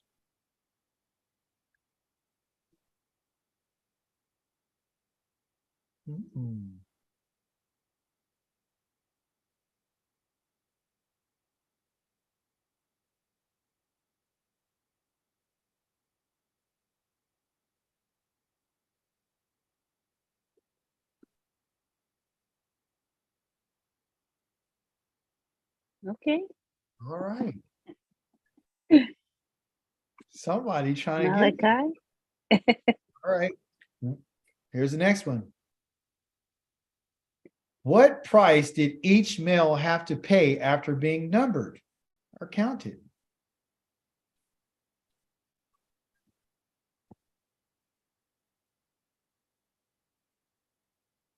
Girl, no, you didn't put a shekel up there. I got better graphics this time. I see. Yours is way better than mine. Uh-oh. Tam. All right. Somebody's on it. True or false? Here it is. Age 20 or older, there are 603,550 numbered men.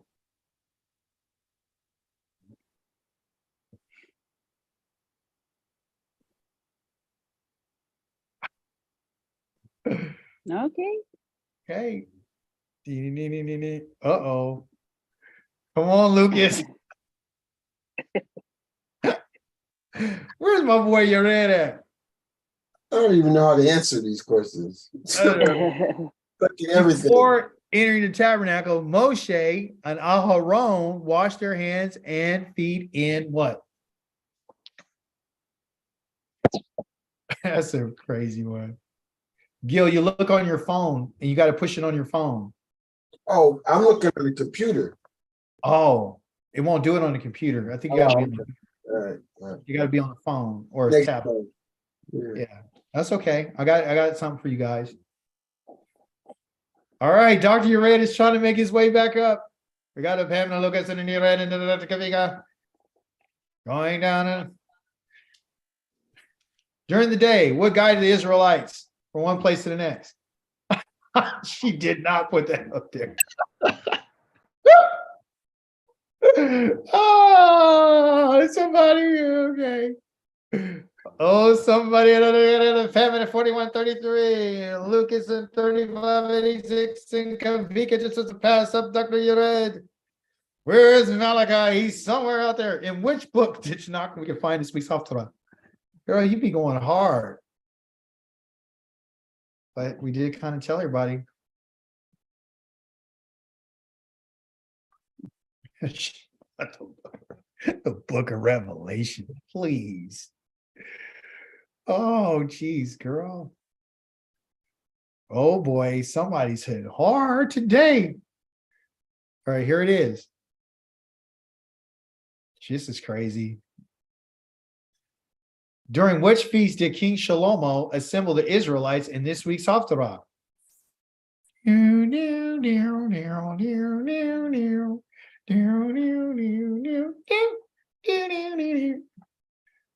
Oh boy. Claude, you got some hard questions, man. You got to be like for real, like you This better is be for a on. little challenge. Yeah, that it is a challenge. My stuff looks weak. What month is it on Hebrew calendar?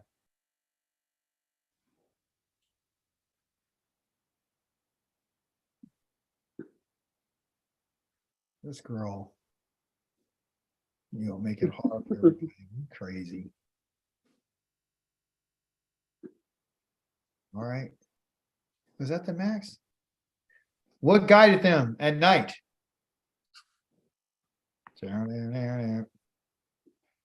Okay.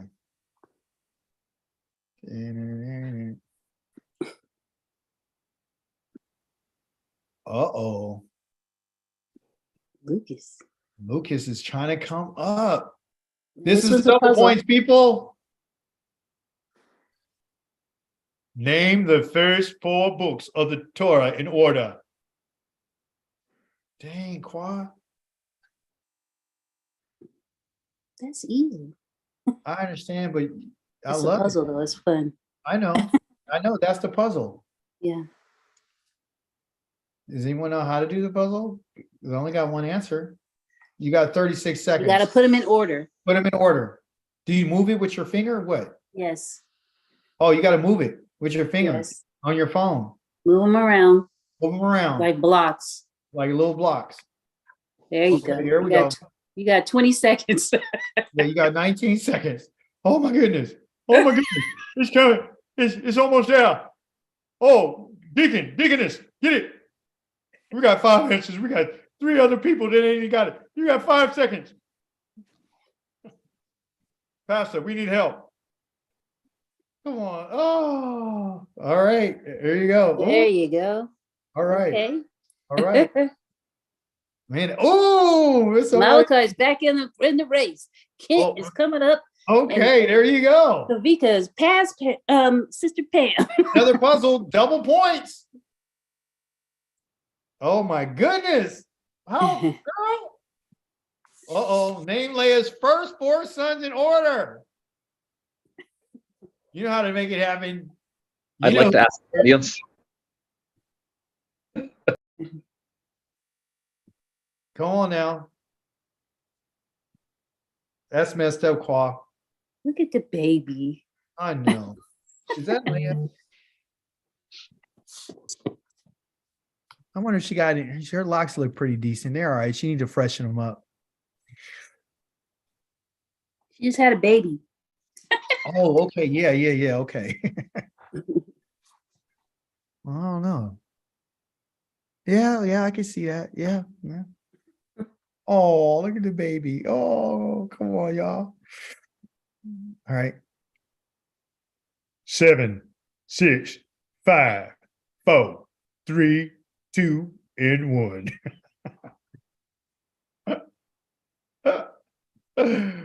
Uh-oh. Right. Come on now. Oh, Mama's taking back over. Let's hit it. Come on now. This is another puzzle, double points. Let's go. This is it. What are the 4 festivals in order?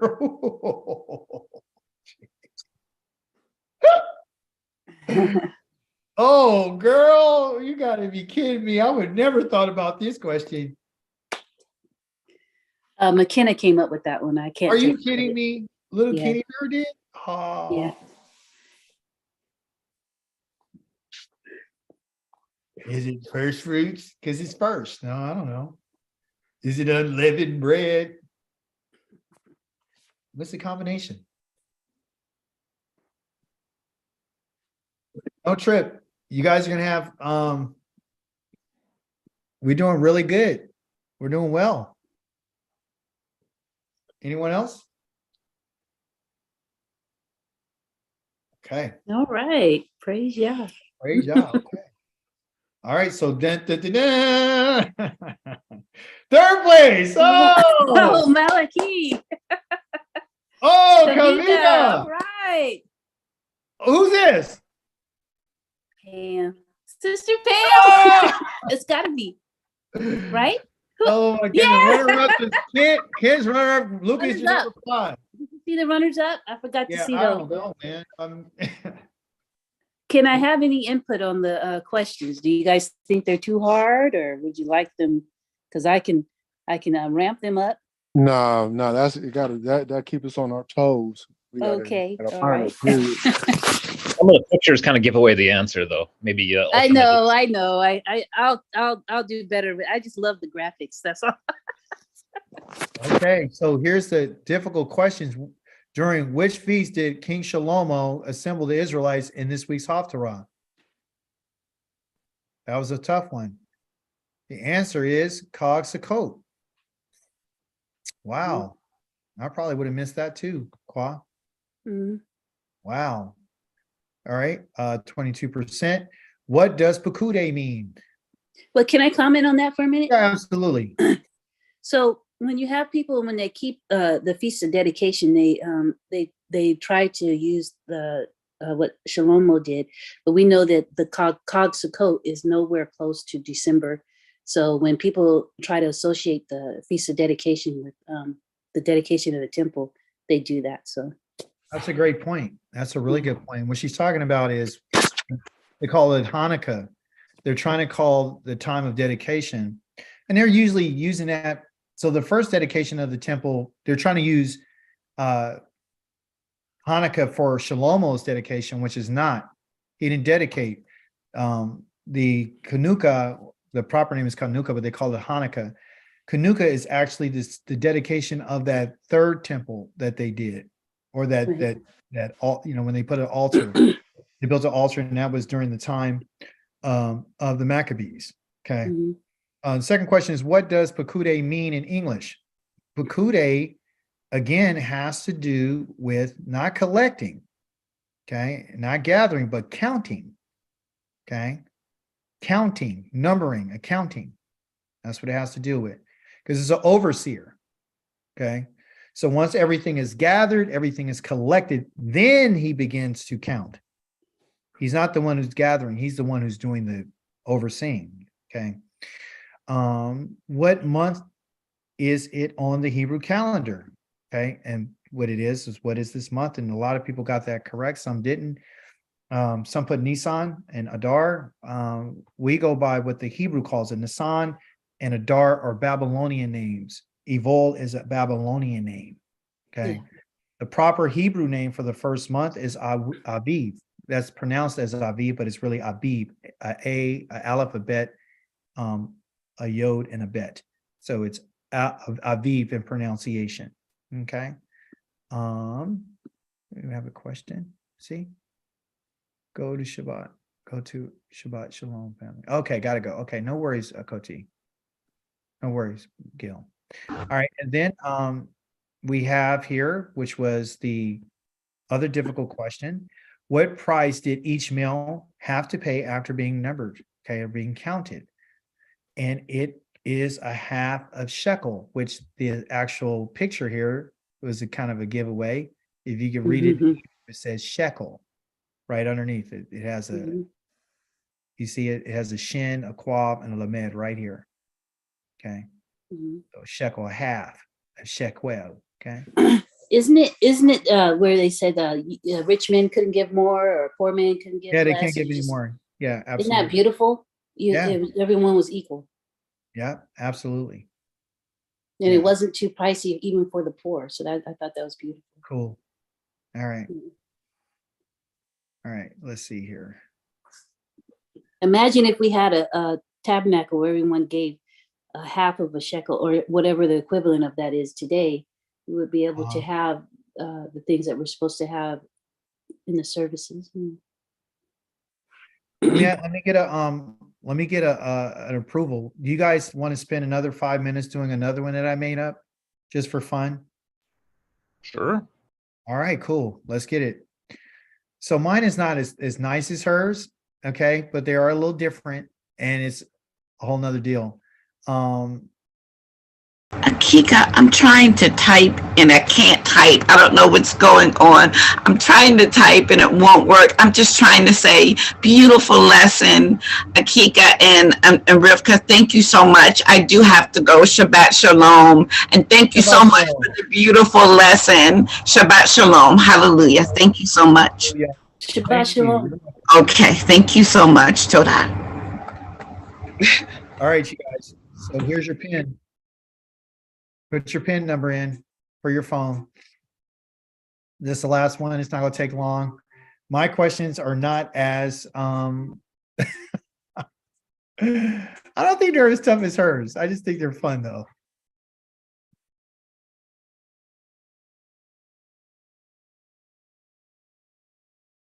All right. For those who are seeking revenge, let's go.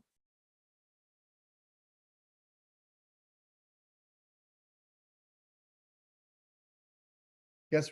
Okay, we got a couple of people. Dr. Urez back in the game. I love it. Start the game in less. Come on, get in, you guys. Is Malachi still on? Okay, you know. Oh, Malachi's okay. Somebody gonna try to get in now. All right, that's great.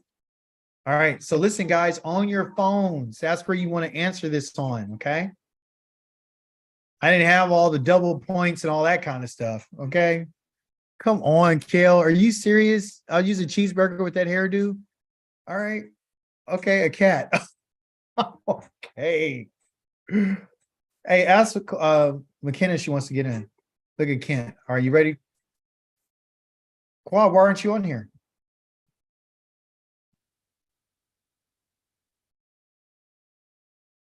All right. I answered them already. All right, I'm gonna start the game. All right, everybody. You know what to do. Let's get it.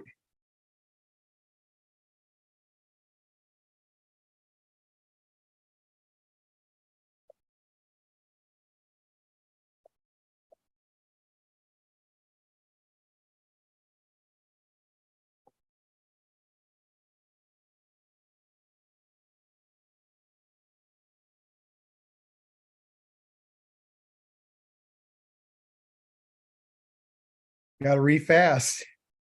If it's an easy question, it's gonna be short, less time. Oh boy.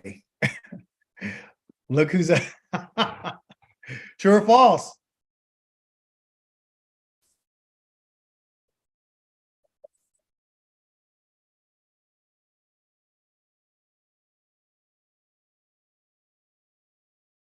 All right, let's get it. Come on now. Uh-oh.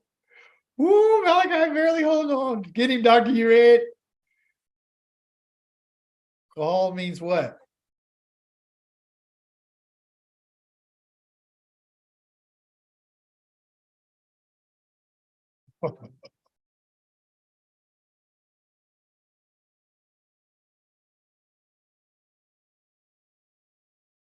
I like that music. That's a nice little jam.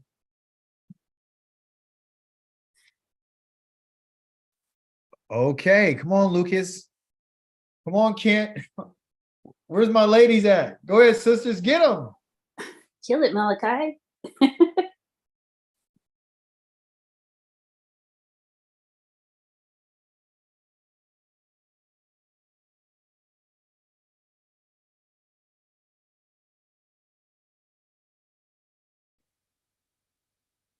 Uh-oh.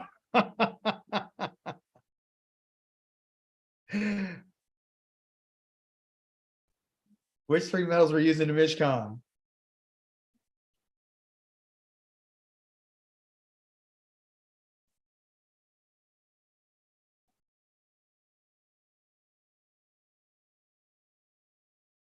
All right, let's go.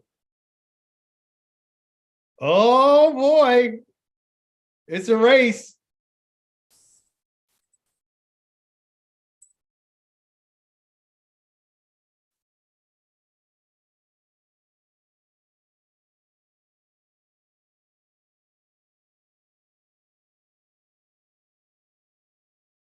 Let's see.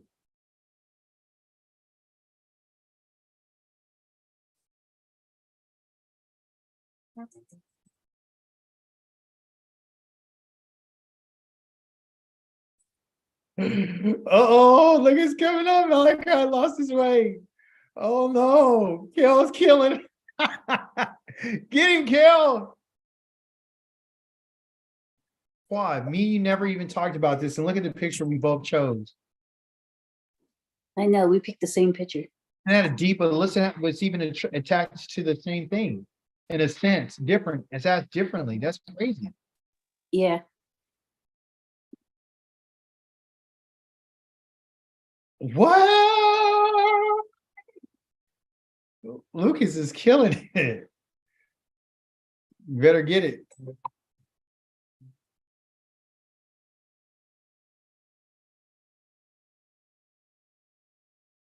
Slow on the answers, huh? Okay. Yeah. Oh boy. Look at Kel. Kel said it's on, huh?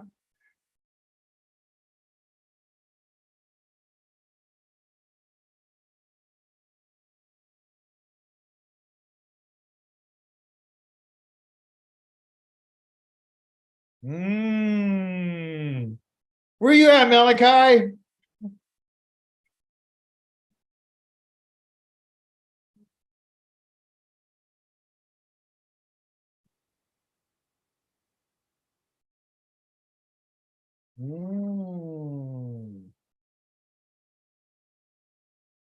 What? Come on, this is awesome.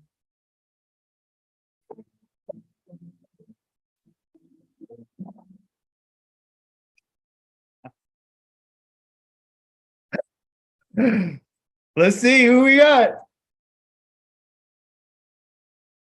Coty Fam, third place. Lucas, number 2, Lucas.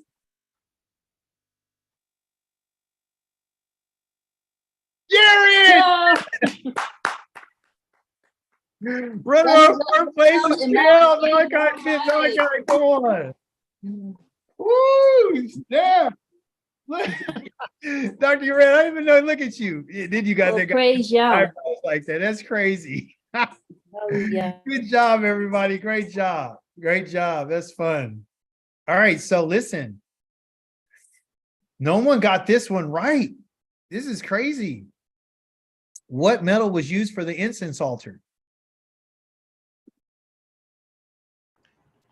I think it might have been a speed thing because you're just looking for gold to get it as fast as possible. You saw gold, you hit gold, but then you Oh realize. yeah, I did that on purpose, Lucas. Purified. You hear me? Can I comment on that? Yeah, you can.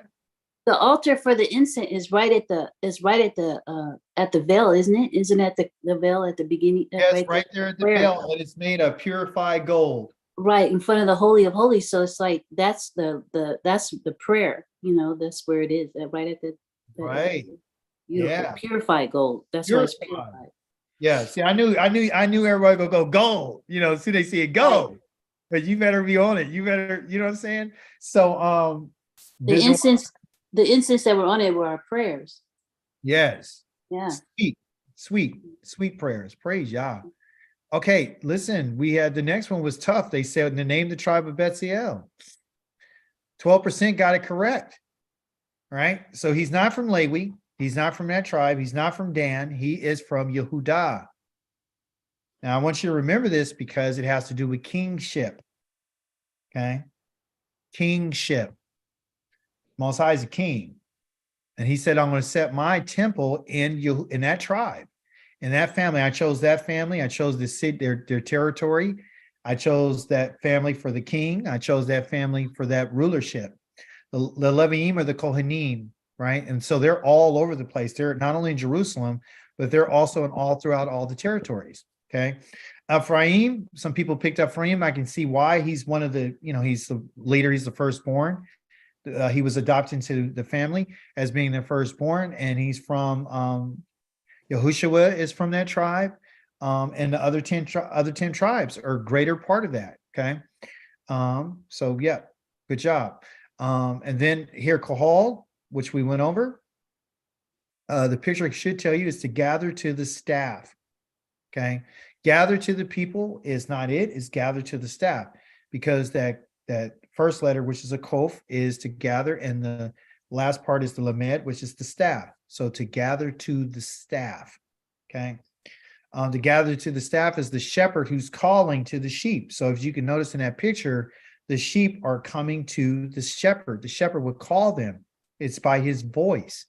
So to gather to the staff, and that's what we're doing. We're gathering to the discipline, the leadership, the authority of our shepherd, which is the Most High. Okay. And then this next one right here is the Mishkan was erected on which day, month, and year. It seems the first day, April 1st, first year. That's not correct.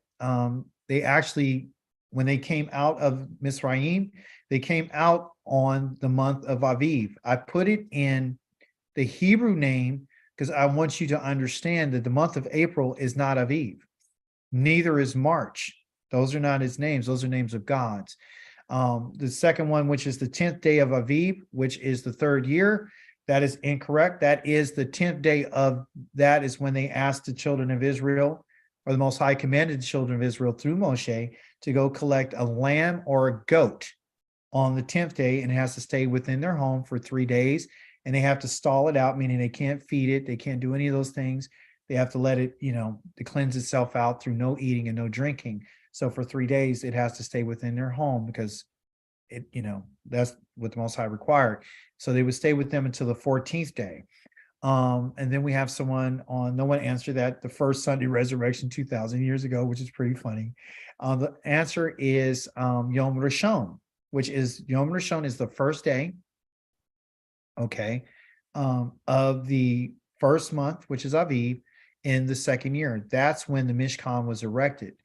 So from the time that they left, they didn't actually put up the Mishkan until the first day of the month of Aviv in the second year.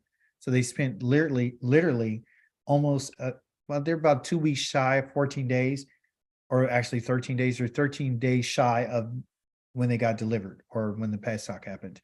So Yom Rishon, Aviv, Shani. Shani means the second, and Shana means year. So everything on the bottom is in Hebrew. Yom means day, Rishon means first, Aviv is the month, and that's the name of the month, and which is the first month of the calendar, and then Shani is the second, and Shana means year. So Shani, Shana. Okay, so Yom Rishon Aviv, Shani, Shana. Hallelujah. Thank you guys so much for participation today. I hope everything was,